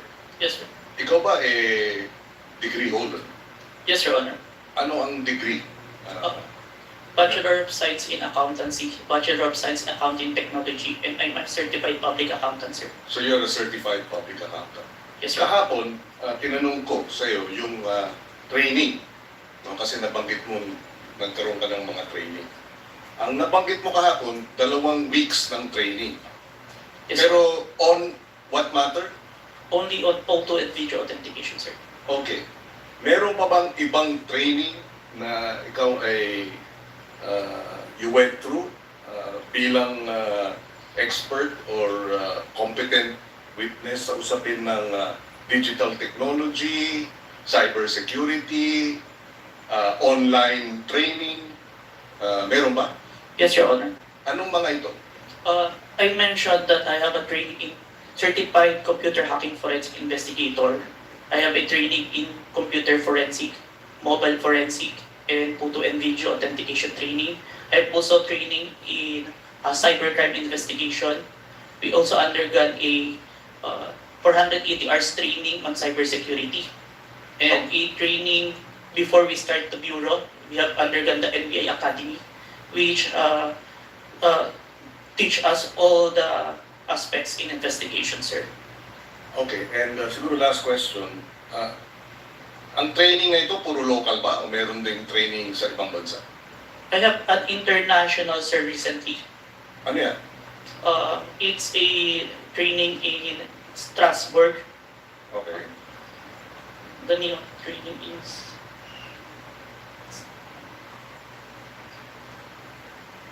Saan lugar na lang, Mr. Witness? Strasbourg, Germany? France? Strasbourg, France, sir. Oh. It's a 5 days training, sir. And meron pang ibang international seminars na in-attendan mo? International, sir, but it is conducted locally, the Interpol, sir. Interpol. Yes, Your Honor. Okay. I have no further questions. Thank you, Senator Judge Salamat. Pangilinan. Senator Judge Ontiveros is recognized. You may proceed, ma'am, and you have 2 minutes. Salamat po, Mr. Presiding Officer. Para sa Counsel for the Defense, Mr. Presiding Officer, just for clarity, ano pong relevance nung video na ipinakita ni Attorney Zuleika Lopez? Sinasabi po ba ng depensa na yung mga alleged threats o alleged incitements ni VP Duterte ay prompted nung detention ni Attorney Lopez? Yes, Your Honor. There was a systematic oppression made by the House of Representatives dating back from their even before their mini trial, Your Honor. The committee headed by Representative Joel Chua began investigating the Vice President and her people, even when Attorney Zuleika Lopez was being interviewed by the House Committee of Quadcom Committee, Your Honor. Even if she was answering the questions faithfully and to the best of her ability, she was cited in contempt, detained. Her lawyer was not allowed. Her lawyer was not allowed to be with her when they were trying to detain her in the women's correctional facility, Your Honor. So, Mr. Presiding Officer, Counsel for the Defense, position po ba ng depensa na pwedeng palampasin ng alleged grave threats kung may masasabing lehitimong dahilan para magbanta? Your Honor, that is not the point. No, Mr. Presiding Officer, I am making a point through my question and I am asking the good counsel for the defense dahil sinabi nila there was a systematic oppression that yes, yan po ang nag-prompt nung alleged grave threats and alleged incitements ng Vice President na prompt po ng detention ni Attorney Lopez na kanyang inilarawan sa ipinakitang video kanina. Kaya itinatanong ko kung yan ba ang posisyon ng depensa na pwedeng okay lang or pwedeng tanggapin ang grave threats kung may masasabing lehitimong dahilan para magbanta. Yes, Your Honor. Before counsel Yes, for Mr. President. responded answers, although he already answered in the affirmative. You know, Your Honor, I was just referring to before. We'd like to remind the senator judges to be cautious in making counsels for either party make conclusions of law and fact instead of presenting evidence through a witness they will present or through direct, cross, redirect, or recross. Because if he answers Senator Judge Tiveros, that would effectively place on record a conclusion of fact and law, not drawn from a witness, which they can very well do so during their closing remarks. And when I allow him to speak by way of repartee to the peroration yesterday, discussion yesterday by counsel for the prosecution.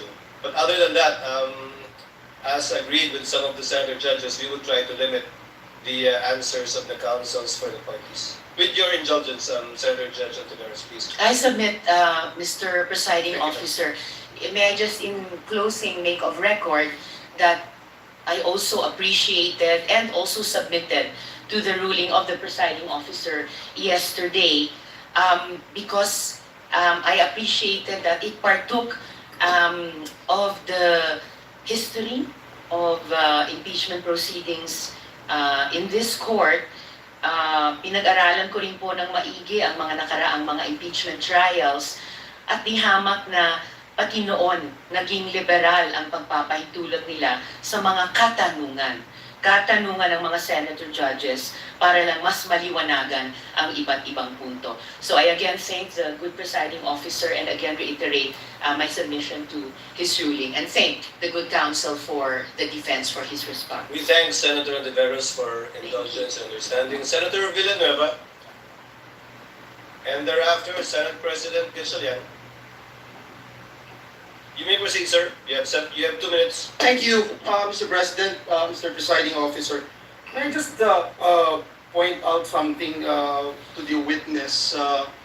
Mr. President, Your Honors, the witness mentioned yesterday that the reported statements of the Vice President were referred to the Presidential Security Command and evaluated in coordination with the National Security Council. Just to assist the court in evaluating the relevance and weight of the government security response in determining whether the respondent's conduct constitutes an impeachable offense.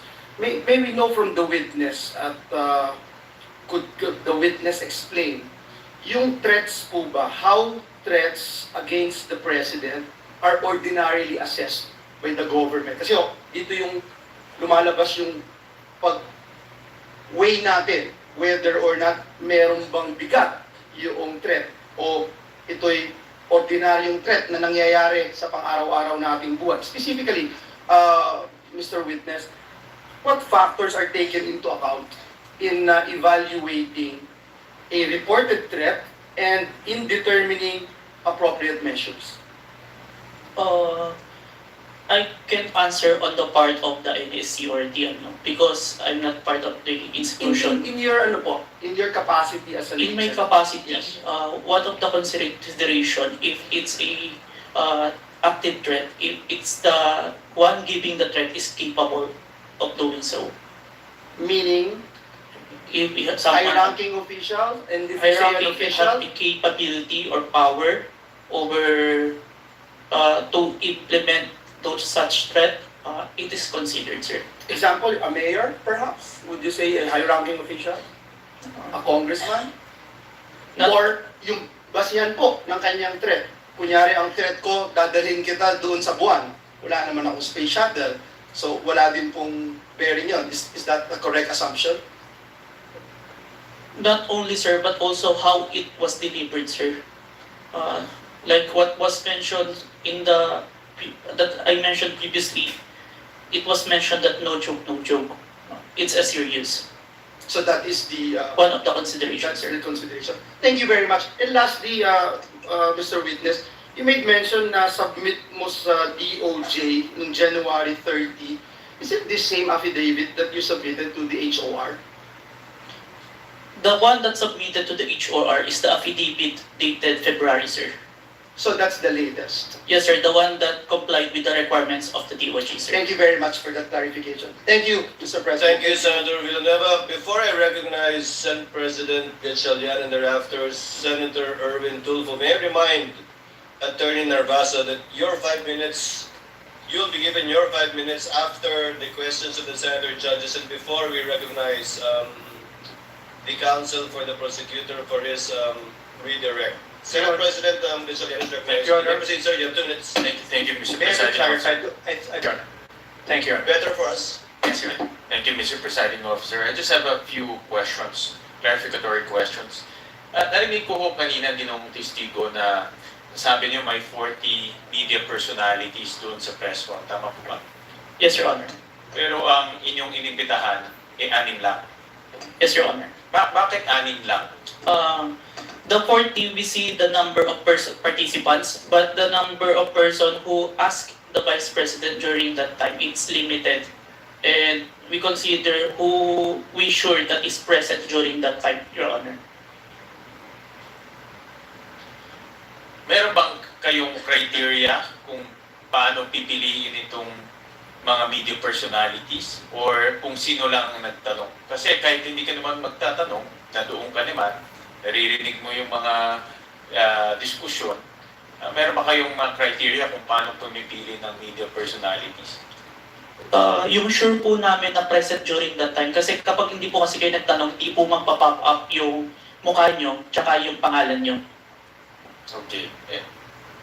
At itong mga 6 na sinubina ninyo, ano yung kanyang common statement na ibinigay? Kinonfirm po nila na present sila during the November 23, 2024 press conference and yung utterance po ni Vice President narinig po nila. Okay, I believe ilan dito sa mga personalities ay ipapatawag din. So tatalon ako sa ibang topic. Nakita ko kanina itong tungkol sa max score interventures at nakita ko kanina pinakita yung articles of incorporation. Mukha siyang supplier ng equipment. Ngayon, nasabi rin na doon ka nag-training for 2 weeks. Sino nagbayad ng training? Sir, the training is included in the procurement of digital forensic tools. In the procurement document, ni-require po si MaxCore na mag-provide po ng training included in the equipment, sir. Yung paggamit ng equipment. Tsaka yung yung process po ng digital forensic as a whole. Yung kanya lang pag sila ba ay diba sa mga IT, let's say Oracle, alam natin kilala yan pagdating sa IT. Si MaxCore ba ay kilala pagdating sa digital forensic training? Yung sa pag nakita ko kanina talagang supplier sila, but are they a well-known or internationally renowned training organization? It's not the MaxCore itself, but it's the trainer that they provide, sir, that is capable in training us, sir. Itong trainer na ito, certified siya in this type of technology? Yes, sir. The trainer has a lot of certifications in relation to digital forensics, sir. Can you name a few certification na meron itong trainer na ito? I can't remember, Let's sir. say Oracle or let's say Microsoft, di ba? May mga ganyan. No, sir. CompTIA, sir. CompTIA trainee. I believe he also have a certified ethical hacking certification and a lot more, sir. When it was presented to us, sir. Alright. So, itong mga trainers nito ay certified trainers na pwedeng mag-train sa iyo at magiging certified ka rin. Yes, sir. Initial ng certificate. Lastly, Mr. Presiding Officer, after training, nakakuha ka ba ng certification na katulad sa kanila? No, sir. But that certification that I was trained by them, sir. Pero ikaw mismo, are you certified to forensic examinations for your purpose and responsibility? I have a certification, sir. I am certified computer hacking forensic investigator, sir. Itong forensic analysis, meron kang, for this purpose, itong pinag-uusapan natin. The computer, the authentication, sir, part? Or as a whole, sir? As a whole. I have a certification in computer hacking, sir, specific. But I have trainings in relation to the... Yeah, iba yung hacking eh. Pinag-uusapan natin forensic examination ng video, forensic examination ng mga ganitong bagay. Meron kang certification doon. I have certificate, sir. Thank you, Mr. President. Senator Judge Erwin Tulfo, thereafter Senator Judge Marcos. You may proceed, sir. You have 2 minutes. Maraming salamat, Mr. Chair, Mr. Presiding Officer. Ang katanungan ko po ay para sa ating testigo. Batid ko po na sa ilalim ng Republic Act 10867, sa ilalim po ng Section 4, ang kapangyarihan po ng inyong ahensya na mag-imbestiga kapag ng mga krimen, partikular na tulad ng mga banta sa buhay ng Pangulo, ikalawang Pangulo, Senate President, Speaker of the House, and Chief Justice. Tama po yun. Yes, Your Honor. Kahit na lalo pa pag ito ay may kaugnayan sa national security. Tama po? Yes, Your Honor. Pero ang tanong po, ang pagsasampa po ba ng kaso, nasa mandato rin po ba ng NBI na magsampa ng kaso doon sa mga tao na nagbanta sa buhay ng Pangulo, ikalawang Pangulo, Senate President, Speaker of the House, Chief Justice? Is it automatic or kailangan mag-request sila sa inyo? Matik ba yung pagsasampa ng kaso doon sa nagbanta? In this case, is it automatic or well, kasama sa mandato nyo to file charges dahil binantaan ng Pangulo o si Vice Presidente kung sino mang yung 4 na matataas na opisyal natin or 5 matataas na opisyal natin? Ang basis namin doon, Your Honor, is yung primary objective namin to investigate cases to the threat to the President, Vice President, Senate President, Supreme Court. And if we found that the evidence is enough that there is a crime committed, we will file a case because that's the output of our investigation, sir. Kahit po ba na hindi yung biktima, in this case, yung Pangulo, biktima ng threat, kahit na hindi siya nagreklamo, automatic po yun, kahit na hindi siya nagreklamo sa inyo? Yes, Your Honor. Okay. Hindi nyo na siya kailangan tanungin pa na, Sir, gusto niyo po bang kasuhan namin ito? Wala nang gano'n. You will never ask, sabihin natin, hindi lang Pangulo, Vice Presidente, nangyari din sa Vice Presidente o sa Speaker of the House, sa Senate President o sa Chief Justice. Hindi nyo naman lang siya afford to ask him like, Sir, will you go to the process kasi magpa-file ka po ng mga affidavit, this is a long process, etc. Kahit na Pangulo ka po, may pipirmahan ka mga affidavit. Is it automatic, Mr. Witness? We submitted it, sir, even without a complaint in the for preliminary investigation, sir. No further questions, Mr. President. Thank you, Senator Judge Erwin Tulfo. Senator Judge Marcos is recognized. You may proceed, ma'am, and you have 2 minutes. Yes, maraming salamat. Mahal na namumunan. Hihingi lang po ako ng dokumento para mas madali nating sundan ang mga pangyayari. Nalilito lahat pagkat wala po kami papel.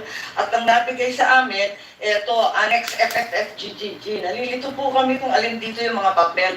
Kung maaari kaming bigyan, unang-una, yung unang tinutukoy, the first affidavit of investigation dated January 30 alleging grave threats inciting to sedition ng NBI.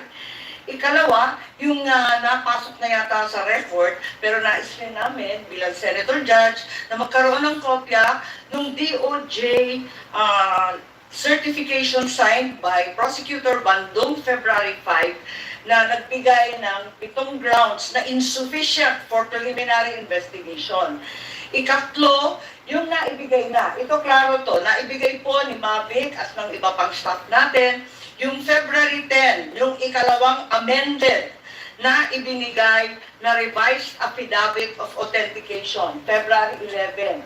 Ngunit sabi ni Testigo Talilong na meron kasama ito na wala rito sa record natin at sana maibigay sa Senator Judge, ito yung sulat kasama nung second revised affidavit of authentication.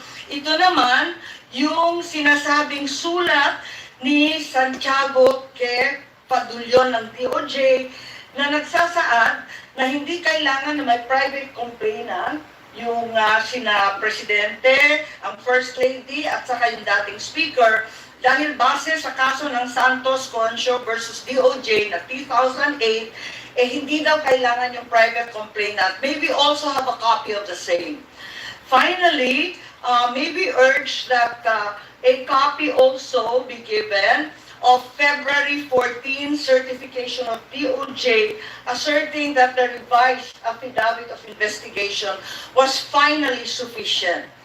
Nais lang namin na makita yon at alamin yung investigation data huling-huli nung March 7, almost a month after the submission of the affidavit of authentication, kasi halos isang buwan bago utusan na magkaroon ng investigation data form. Sana may kopya rin tayo nun. To respond to Senator Judge Marcos, we will be what the court has copies of are the pre-marked documents that the parties pre-marked during pre-trial, but not documents that have not yet been pre-marked. Most of the documents you mentioned that was discussed by counsel for respondent has not yet been pre-marked. They only used it to confront via cross-examination the witness of the prosecution. But the ones we have, we will furnish you with a reminder, of course, Senator Judge Marcos, that these documents have not yet been formally offered by either party.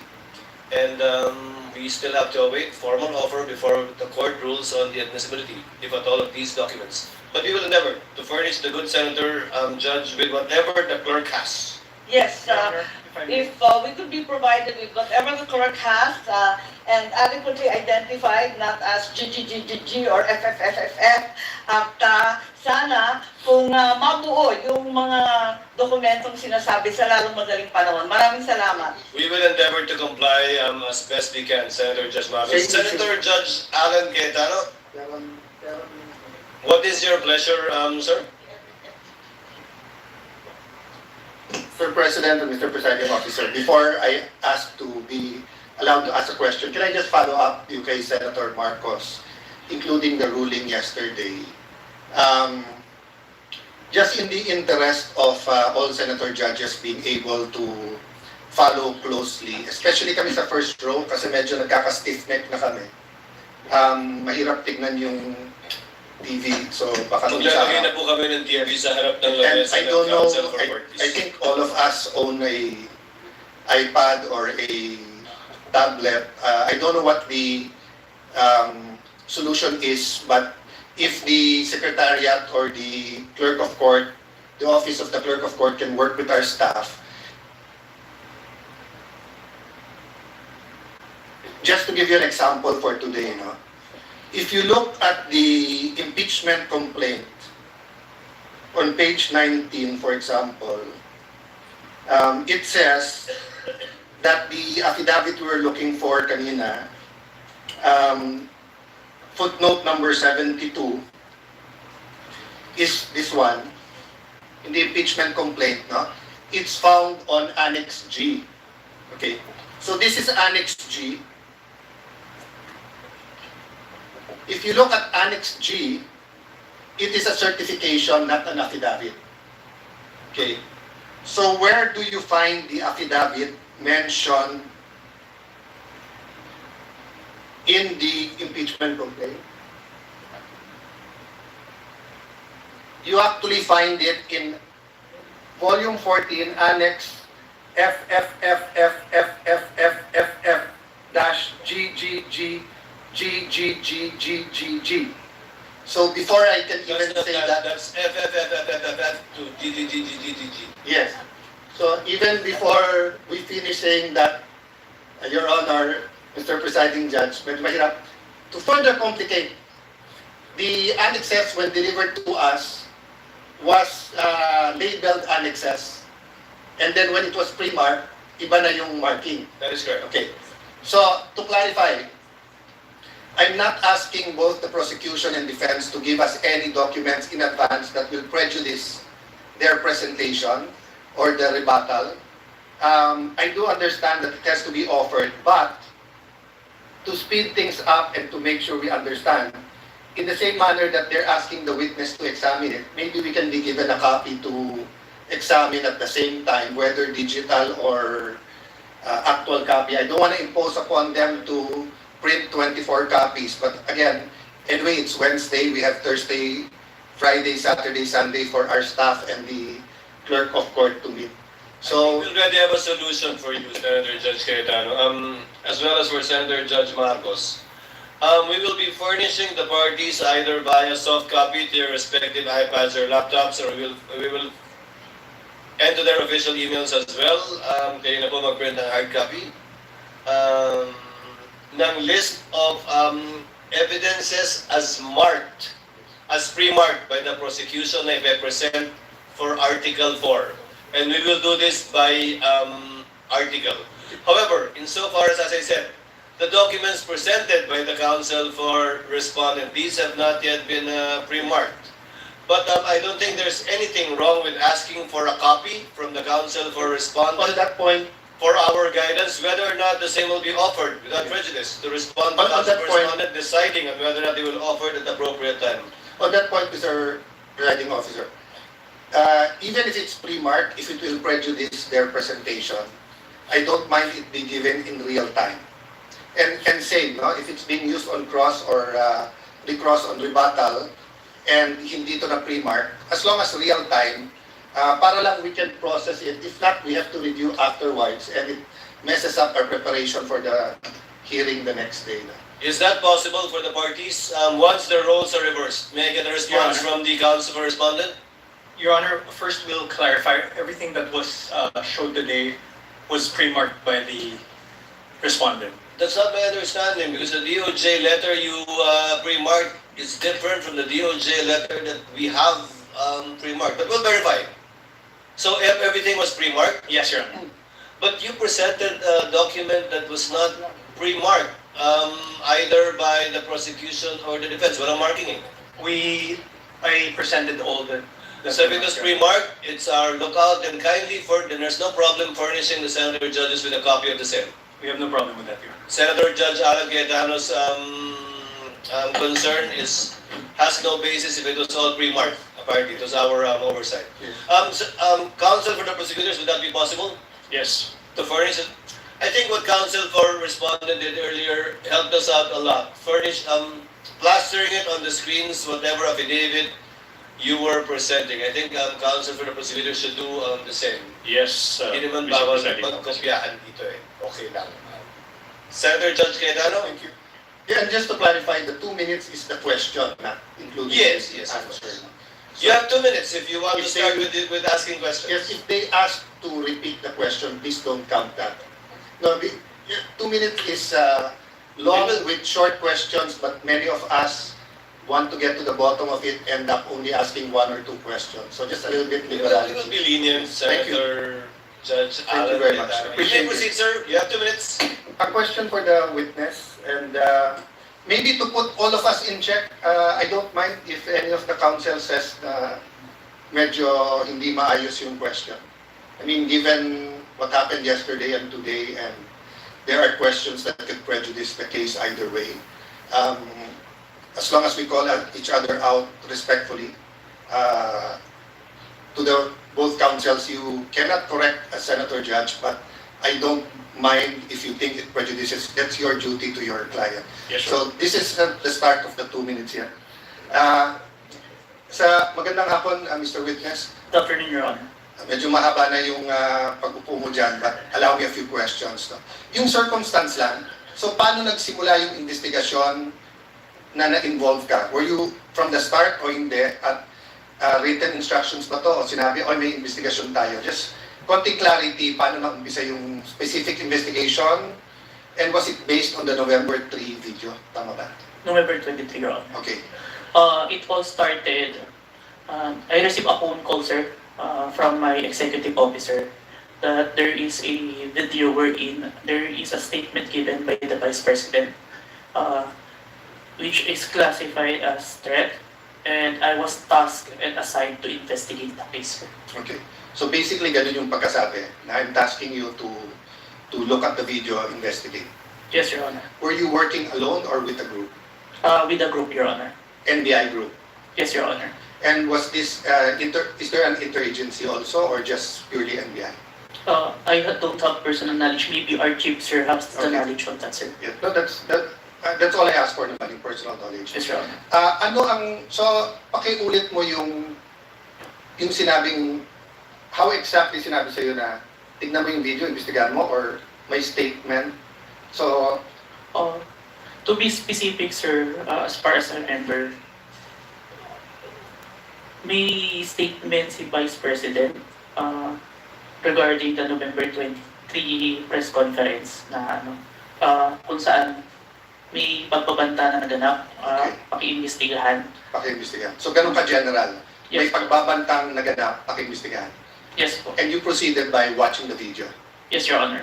And when you watched the video, you got to the part na may pagbabanta? No, Your Honor, I first don't know which part of that. So you watched the whole video, of course? First, the clippings, Your Honor. Okay. Then, I look for the whole video, Your Honor. Then you watched the whole video? Yes, Your Honor. And thank you for your honesty. So after the clipping, tapos the whole video, what did you do next? You reported or you made your recommendations? I don't understand the process yun kasi. Upon identifying the whole video, I informed my executive officer that I identified the video, Your Honor. And then yung sinabi mo yesterday, then you started looking for patterns. That's why you looked at yung dating mga video ni Vice President. Yes, Your Honor. So you started investigating the threat against the President, the First Lady, and the former Speaker of the House. Yes, Your Honor. Did you investigate the threat against the Vice President? We tried, Your Honor. How did you try? It is included in our letter to the Vice President, Your Honor. That's why we're inviting her to proceed to our office to investigate the threats to her life, Your Honor. How about the vlogger who asked her about Oplan or whatever they call that Romanov? Did you invite them? Yes, Your Honor. And did they testify? The Princess Maui did not appear, Your Honor. Did not appear. Did you also look for previous videos that are threatening to the Vice President? We looked on the Romanov part, Your Honor. Okay. But we identified a different person who first mentioned the Romanov, Your Honor. Did you coordinate with the PSG?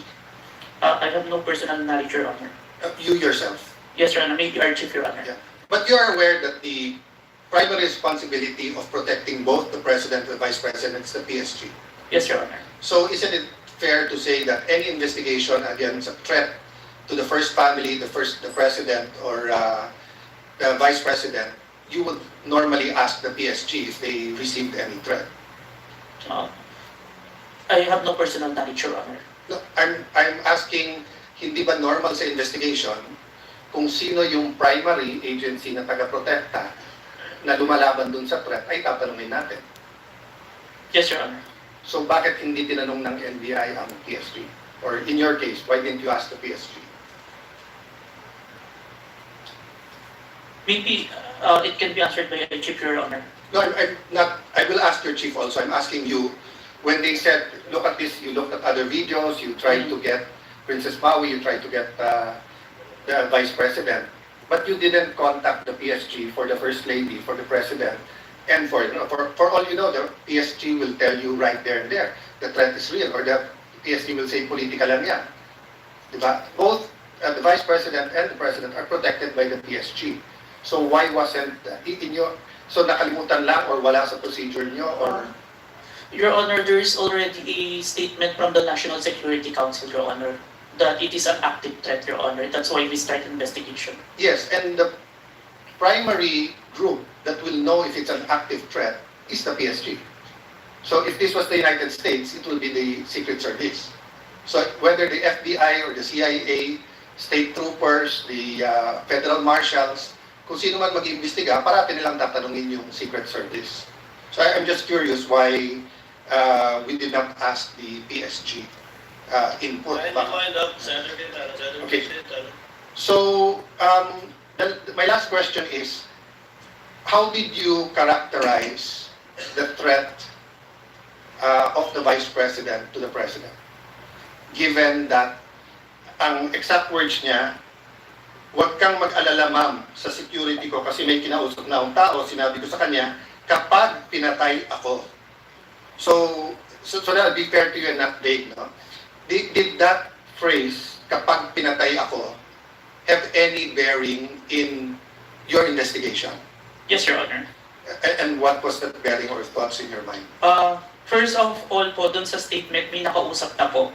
It already took place before pa yung mangyari yung meeting.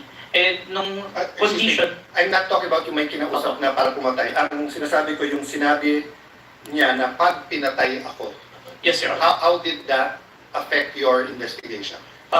There is a condition na kapag pinatay siya. But as we can see, it's only applicable if there is only two parties. The statement make a loophole wherein a third party can use that na kapag namatay si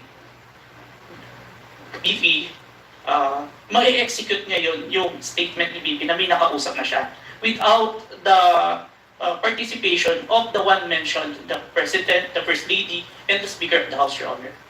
That's fair. But what I'm saying is that in your reports, did you characterize it as a conditional threat? Kasi kung hindi naman siya pinatay, the logical implication is that there's no threat against the... So I'm not saying it's not illegal, immoral to contract a killer. I'm just trying to follow the logic na pag sinabi kong pakukulong kita, Mr. Witness, pag nagsinungaling ka under oath, then it's actually not a threat, it's a legal... I'm just telling you the law, di ba? Tapos pag sinabi ko, pag hindi ka sumunod sa akin, ano yung kita. So, that's my last question lang. So, how did you characterize that? It wasn't a conditional in your mind? Because may kinausap na. Even with or without, sir, it's still considered a threat as long as the I have no doubt there. I'm just asking, is it a conditional threat?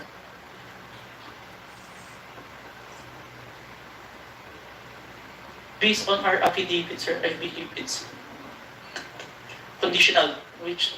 Based on your affidavit? Affidavit. But your initial assessment, yung personal mo as an investigator, this is an investigation of the whole NBI, but yung personal mo. The threat is absolute, sir. Okay. Thank you, Mr. President. Thank you. Thank you, Senator Judge Cayetano. We now proceed. Senator Judge Padilla is recognized. Maraming salamat. Thereafter, Senator Judge Zubiri. Senator Judge Padilla, you have 2 minutes. Opo. Nais ko lamang po magtanong sa ating saksi.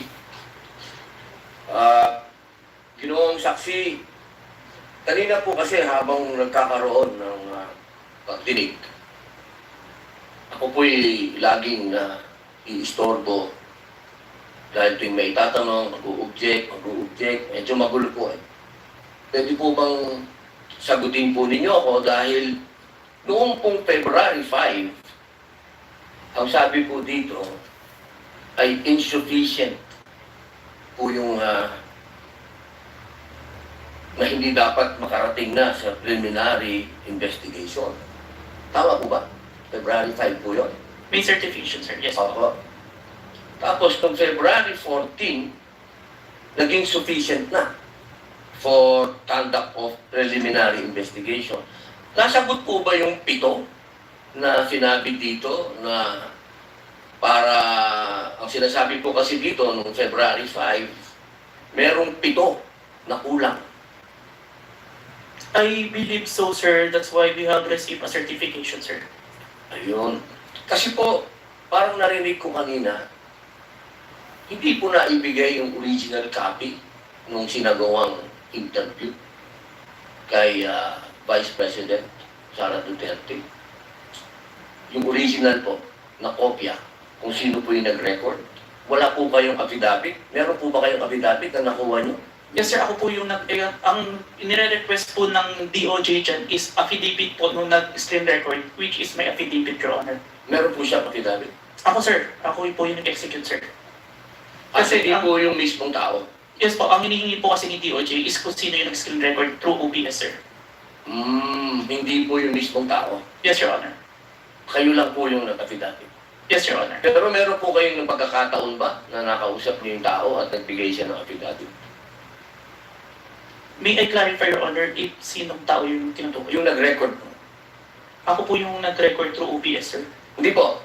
Yung mismong nag-record po kay Inday sa Vice President. Nakausap niyo po ba? Yung raw file po. Kasi napakahalaga po nun. Kasi doon po natin malalaman kung original ba o hindi. The video itself, sir, is publicly available. That's why I performed the recording, sir. Opo. Pakisagot na lang po, mahal na saksi, kung nakuha niyo po ba yung original. Yung original, hindi po yung galing sa internet. The original, no, sir. Yun lamang po. Maraming salamat. Thank you, Senator Judge Padilla. Senator Judge Zubiri, you are recognized, sir. You have 2 minutes. Maraming salamat to our presiding officer. Magandang hapon po, Sir Witness. Dr. Your Honor. Afternoon. Gusto ko lang magtanong, clarificatory questions lang po ito.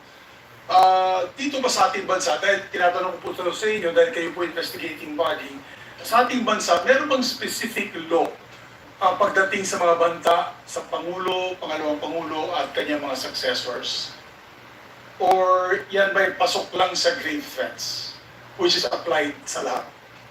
Applicable sa lahat ng tao? Based on my personal knowledge, sir, it's only on the grave threat, Your Honor. Which is applied to everyone, if I'm not mistaken. No? Kasi sa batas sa Amerika, sa Estados Unidos, meron pong tinatawag na number 18 under the United States Code, Section 871.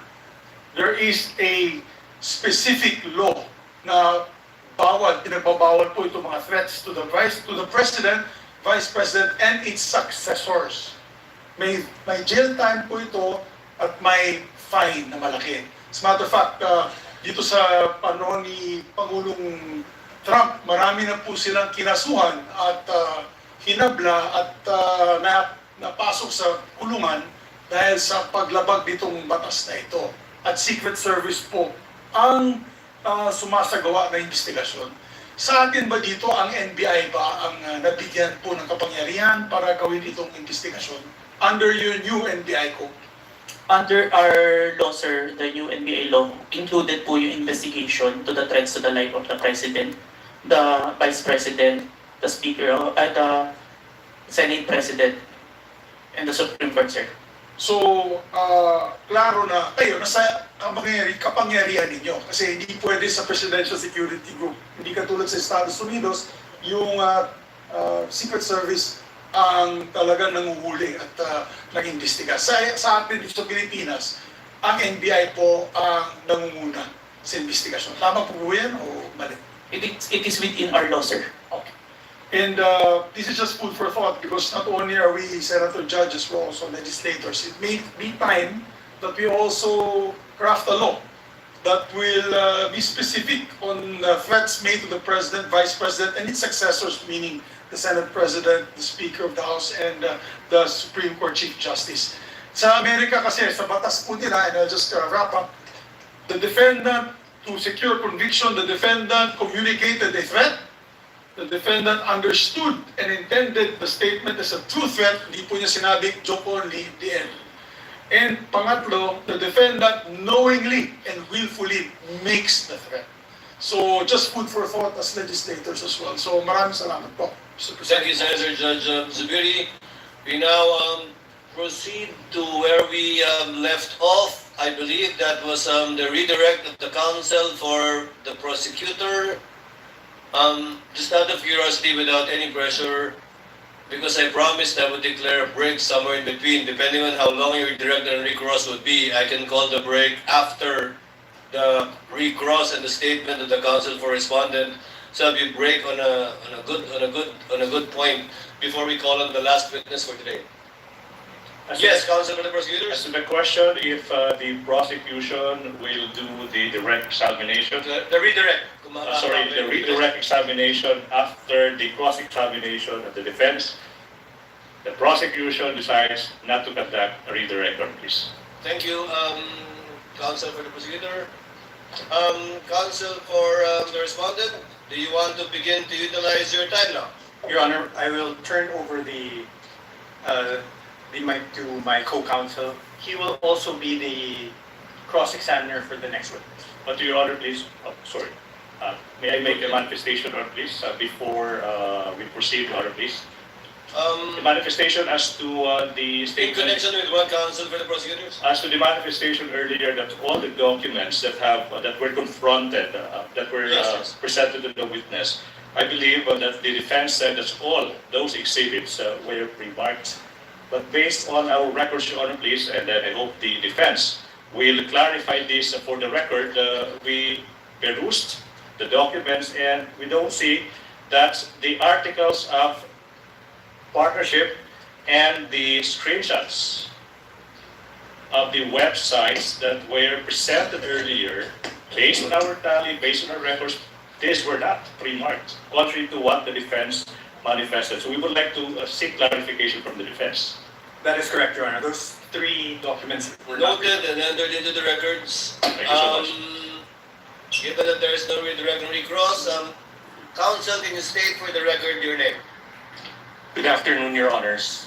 I am Mark Sibinduan for the Vice President. Sir, you're aware of the situation. Time was given to the counsel for the prosecutors to make a discussion about whether or not Article 4, the acts alleged in Article 4 constitute an impeachable offense. You have the same time of 4 minutes and 26 minutes, which will run. Before I allow you to continue, kawawa naman si Mr. Calilong. Mr. Witness, Mr. Calilong, Senator Judge Lacson, before we excuse.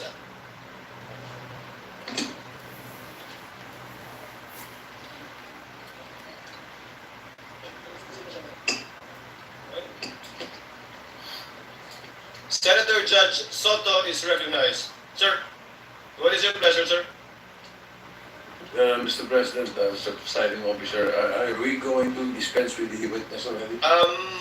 Unless you have questions, I believe Senator Lacson has questions to the witness, so not yet. Well, it's a simple question. You're familiar, thank you very much. You're familiar with the internet, of course. Yes, Your Honor.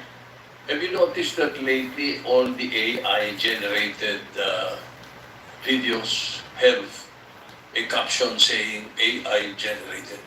Yes, Your Honor. Kaya pag walang nakalagay na AI-generated, siguradong hindi AI-generated? Yes, Your Honor. Today, Your Honor. Yes, lately. Lately, Your Honor. Lahat nakalagay. Pag AI-generated, nakalagay AI-generated and Meta does not allow it. Right? They allowed it, but there is a AI info part. Correct. There is a manifestation. Yes, Your Honor. AI It is explicitly mentioned that AI. So you're aware of that? Yes, Your Honor. Thank you. That's it. Senator Judge Lacson, you likewise have 2 minutes, sir. You may proceed. Thank you, Mr. Presiding Officer, Mr. Senate President. Questions para sa ating testigo. Since you are presented here as an expert witness, alam niyo, nagpusurte din ako sa digital forensics expert para lang makonvince sa sarili ko. No, my first question is, in this day and age of artificial intelligence, will you agree with me na it is almost impossible to distinguish an AI-generated video from the original? Almost impossible. Yes, Your Honor, it is hard, Your Honor. Yeah, very hard, di ba? Very difficult. So, kasi ito, impeachment trial. Ano? Kasi sa court, ginagamit talaga yung expert testimony ng digital or computer forensics expert. Now, you may or may not answer this question kung classified. Ano? Gusto ko lang malaman, ano ba yung digital forensic tools na ginagamit dito sa NBI? Currently, I'm not familiar. But during the time na nandun po ako sa Digital Forensic Laboratory Division, meron kaming Encase Forensic, Celebrite, and Amped Authenticate, sir. Amped Authenticate, sir. Ang balita ko yung AMP5 or AMP Authenticate. Amped Authenticate, sir. Ito yung ginagamit ninyo. Ito, capable ito na magsagawa ng reverse image, photo or video. Diba? Yes, Your Honor. Okay. Ito ba ginamit mo? For this part, Your Honor, the OBS only, Your Honor. Bakit hindi nyo ginamit ito? The duration is too large, Your Honor, the 2 hours. And the Amped Authenticate can only detect if there is a inconsistent FPS, Your Honor. Yeah, kaya ako tinanong yun dahil una na maraming para mag-edit na magamit sa korte. Likewise sa impeachment court. May mga requirements, di ba? Sinabi mo kasi, meron kayong open source. Diba? Yes, pero sir. ang pinaka-importante, yung chain of custody, of course, yung provenance. Yes, Your Honor. Yung original na pinanggalingan. Yes, Your Honor. Ang sabi mo, pinanggalingan lang Facebook. The Facebook was captured, Your Honor. So, hindi yun ang original, di ba? The screen recording is the original itself as to my authentication, sir. Yeah, and you can attest sa authenticity ng video. Yes, Your Honor. In spite of not being or not having originated from the original. Yes, Your Honor. I compared the recorded with the original and ensured that the contents are identical, Your Honor. Kasi nabanggit mo rin, ginamit mo yung manual comparison simultaneously ng dalawang videos. Yes, Your Honor. Pero again, I will insist na talagang hindi reliable yung manual. Ito yung sinabi sa akin ng digital forensics expert na nakausap ko. Ang pinaka mas importante, makuha mo yung original copy, yun nga, yung provenance, di ba? Para talagang, tapos masundan mo yung sa analysis, gagamitin mo ng tools para malaman mo na talagang authentic yung video. Of course, I'm not here to question the authenticity. I just want to be assured. Dahil, sabi ko nga kanina, pagka sa artificial intelligence, napakahirap talaga. Almost impossible to distinguish it from the original video or yung source. Yes, Your Honor. And you are competent enough kasi ginagamit yung forensic tools o forensics tools at yung competence mo through your training. And experience, Your Honor. And experience. Kasi sabi mo nga, you've been with the NBI since 2021, di ba? Yes, Your Honor. And since then, you have appeared in some 20. At least 30, Your Honor. 30. Yes, Your Honor. Court hearings. Yes, Your Honor. So, thank you, Your Honor. Thank you, Mr. Presiding Officer. Thank you, Your Honor. Thank you, Senator Judge Lacson. Senator Judge Cayetano, what is your pleasure? Just a clarification addressed to the presiding officer. You may proceed, sir. Apologies, I don't remember if it was one of the counsels of one of the senator judges who asked the witness a while ago whether he was an expert witness, and he said he was a competent witness. That is correct. And there's a difference The between an presiding expert officer witness. So he's not an expert witness. He's an competent witness. That is correct, sir. So that will have bearing because whether or not an AI video can be produced without an AI has to be testified by an expert witness. If I may, Wait, yeah, go ahead. That doesn't mean, I don't think you'll disagree with my second statement. That doesn't mean that this witness is not competent to testify on that. Second point, I just like to clarify for the record, my understanding of watching the video is that it was on StreamYard, then a link was shared sa Facebook. Yes, Your Honor. So if that's the case, Mr. Presiding Officer, the original video is with StreamYard, not with Facebook, or are both original? It's Zoom, Your Honor. Zoom? Yes, Your Honor. I was informed StreamYard, but just for the record, so that later on when we review everything, someone testified to it. Duly noted. Yeah, thank you. Duly noted and entered into records.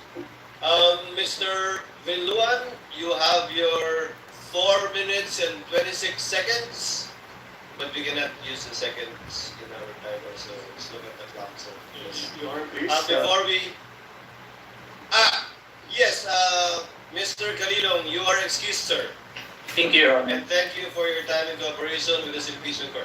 Thank you so much, NBI Senior Agent John Mark Calino. Thank you so much.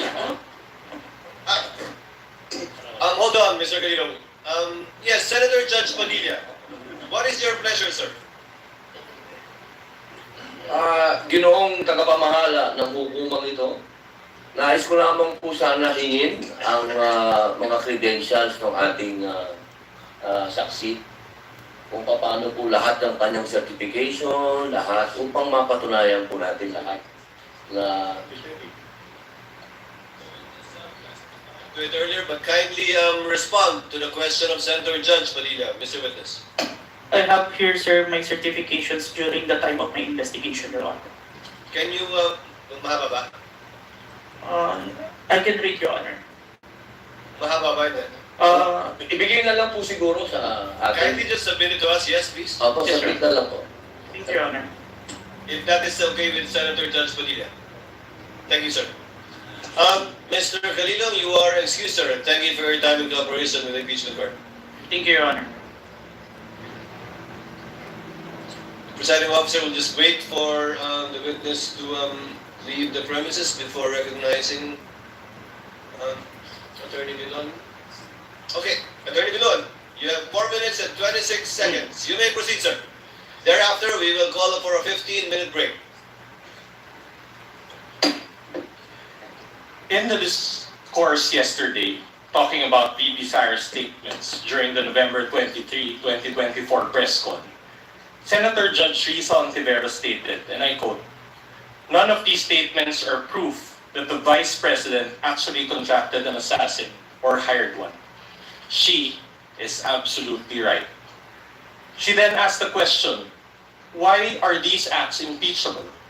To this question, the prosecution responded, "We understand that these statements may not actually 100% prove that she in fact contracted an assassin. End of quote. Hence, the prosecution admitted that the video does not prove any fact other than its existence. In simple words, there is no proof of any contracting of an assassin. The prosecution's admission before this honorable court made the respondent's position clear. The prosecution has no other competent evidence to prove that VP Sara contracted an assassin. Ang testimonya ni Calino, gaya ng iba pang ebidensya kuno ng prosecution, ay hindi sapat para patunayan ang paratang na ito. Trying to prove this stretched narrative using a hodgepodge of materials is a waste of this honorable court's time and the Filipino people's money. Si VP Sara na mismo ang nagsabi na hindi assassin ang kinausap niya. This term only came from people who took her statements out of their proper context and tried to exaggerate them for what they really meant. The truth of the matter is this: she and her family were threatened. And while her response was unconventional, it was justified. What triggered her response was a question about Operation Romanov, which is the plot to eliminate VP Sara and her entire family. The NBI's own records prove this. In the minutes of the meeting of Benzi Reyes' interview, he said, and I quote, "May press con kasi earlier than that, sabi niya, parang hindi lang niya gusto daw, sabi lang niya, gusto daw siyang patayin daw, according to her, ni Speaker. That was during a press conference the day before, November 2022. End of quote.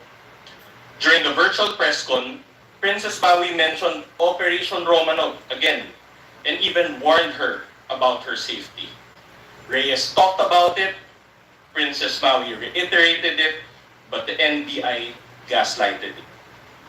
When VP Sara uttered those words, she was not responding as Sara Duterte, the Vice President, but Sara Duterte, the wife, mother, daughter, and sister, who only sought to protect her own and her family members' lives. Operation Romanov is in place, and the threat against their lives is real. VP Sara became the target of unauthorized intelligence and surveillance operations by government operatives that exposed her family to high-level risks and security threats, thereby causing intense trauma and uncontrollable fear. Her homes in Davao and Manila were profiled, and this is proven by classified casing reports. Her trusted security personnel were removed. Her schedule of official functions, like the one in Naga, was leaked by intelligence agents, and her security was heavily compromised. In sum, the prosecution was right in using the term culmination. But the prosecution's interpretation is wrong. Rather, when VP Sara left the administration, she suffered various forms of threats and harassment for many months from the powers that be, and the culmination was her statement on that fateful early morning in November 2024. She didn't commit an impeachable offense. She drew the line in the sand and said, enough is enough. That is the meaning, and that is the context. Finally, as to the alleged grave threats and inciting to sedition, these are defined by the revised penal code and are punishable by prison correctional. Thus, these fall under the jurisdiction of the MPC or first-level courts. These charges are not other high crimes as contemplated by the Constitution as grounds for impeachment and are therefore not impeachable. After all, VP Sara was fighting two important battles that day. One against a threat to her family's life, and another against the life of the ordinary Filipino, constantly suffocated by the immense weight of corruption, which she talked about during the press con. She never incited sedition. She merely echoed the voice of ordinary Filipinos. Her message that day only reflected what was already in their hearts and minds. There was no betrayal of public trust. She actually upheld the people's trust as she spoke for and behalf of the people. Thank you, Your Honor. Thank you, Attorney Vidluan. Chair declares the 50th. Senator Judge Bam Aquino, before we declare a recess. Yes, just a quick manifestation, Mr. You President. may proceed, sir.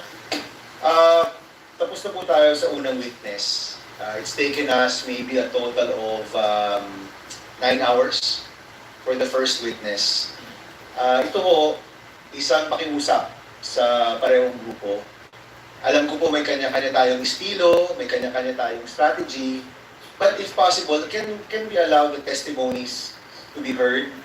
Can we have proceedings that will go straight to the point?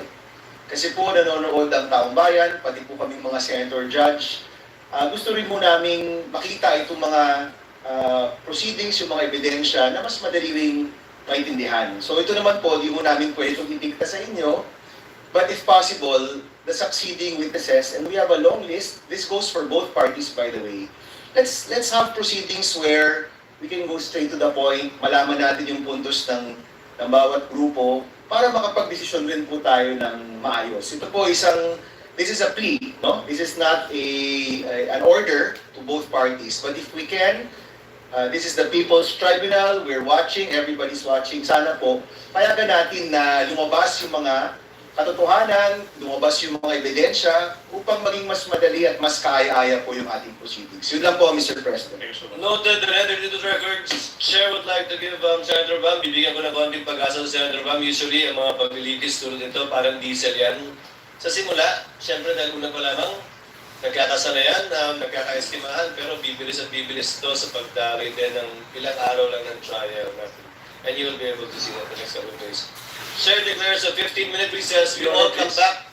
Yes, counsel for the prosecutor. Before the declaration of recess, I suppose that the reason is for the presentation of the next witness for the prosecution.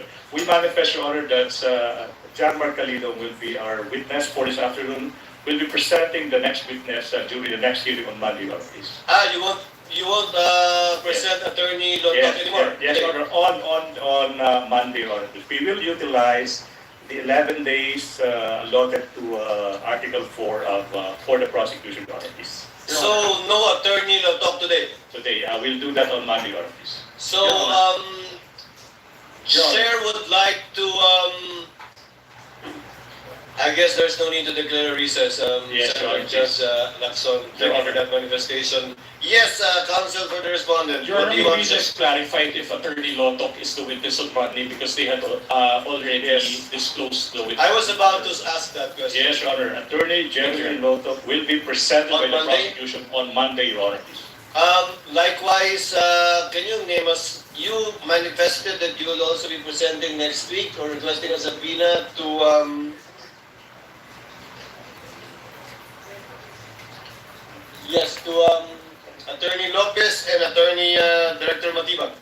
That would be Captain Belinda Bello, Your Honor, please, and NBI Director Matibag. And then Lotto first.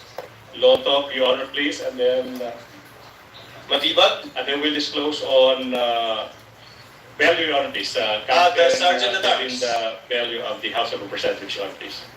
So, those two witnesses. Yes, Your Honor. We have 3 days, Counsel. Name me one more. Okay, that would be FBI Director Matibag, Your Honor. Given the manifestation of the counsel for the prosecutor, Chair hereby orders the issuance of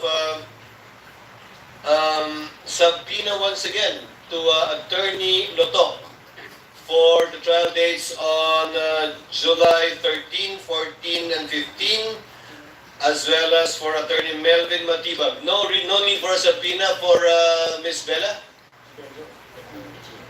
Your Honor. Before I recognize counsel correspondent, no need for a subpoena? There's no need for subpoena, Your Honor. You did not request for a subpoena, counsel. Yes, Your Honor. So no need. No need, Your Honor. You will produce, can you state the name again for the record, counsel? Can you state for the name of the witness again for the record? Your Honor, the first witness will be Captain Belinda Bello. That would be Attorney Jeremy C. Lotto.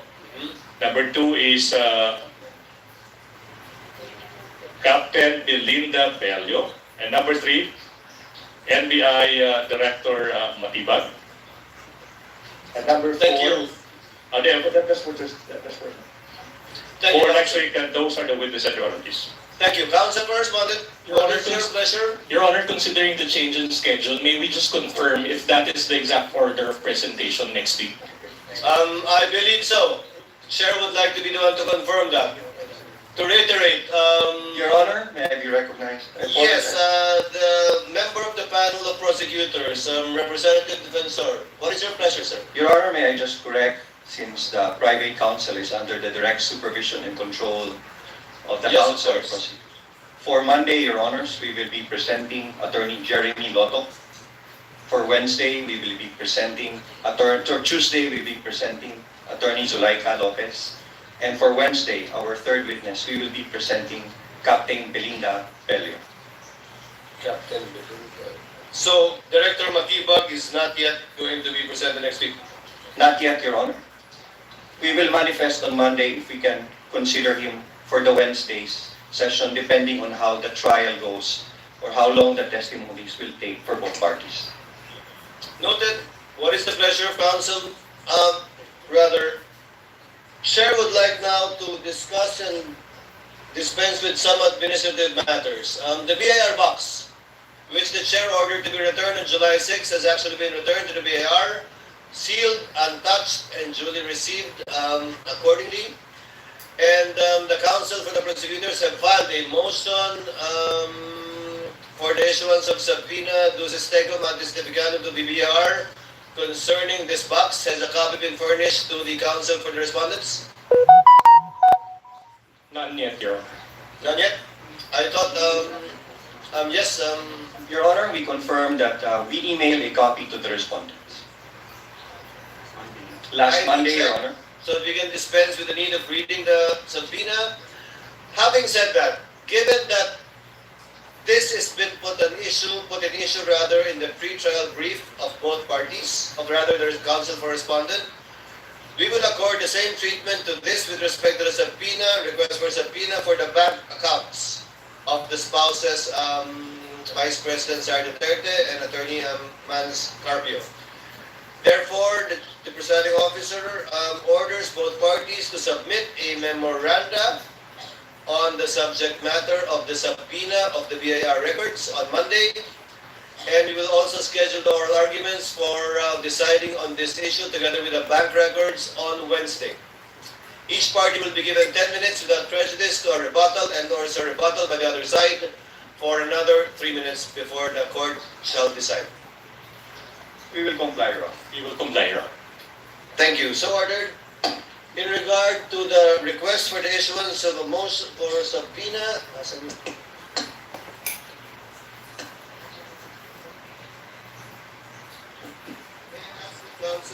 may I ask if counsel for the respondents were likewise furnished with a copy of the most request for subpoena, although this is expanded because this is only with respect to witnesses.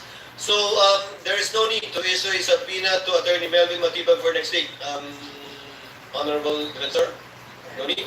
No need, Your Honor. So just Attorney Zulaika Lopez. Yes, Your Honor. Chair orders that subpoena be issued to Attorney Zulaika Lopez to appear on July 13, 14, as indicated by the counsel for the prosecutors, given that on the 15th, we might be arguing on the bank deposits and the BIR documents. We submit, Your Honor. So ordered.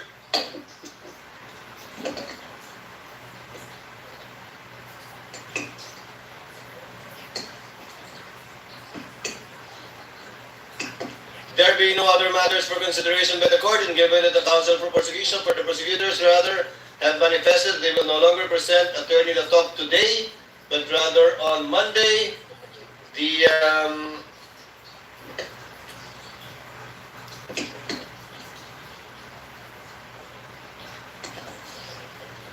trial is hereby adjourned until 2 p.m. of Monday, July 13, 2026.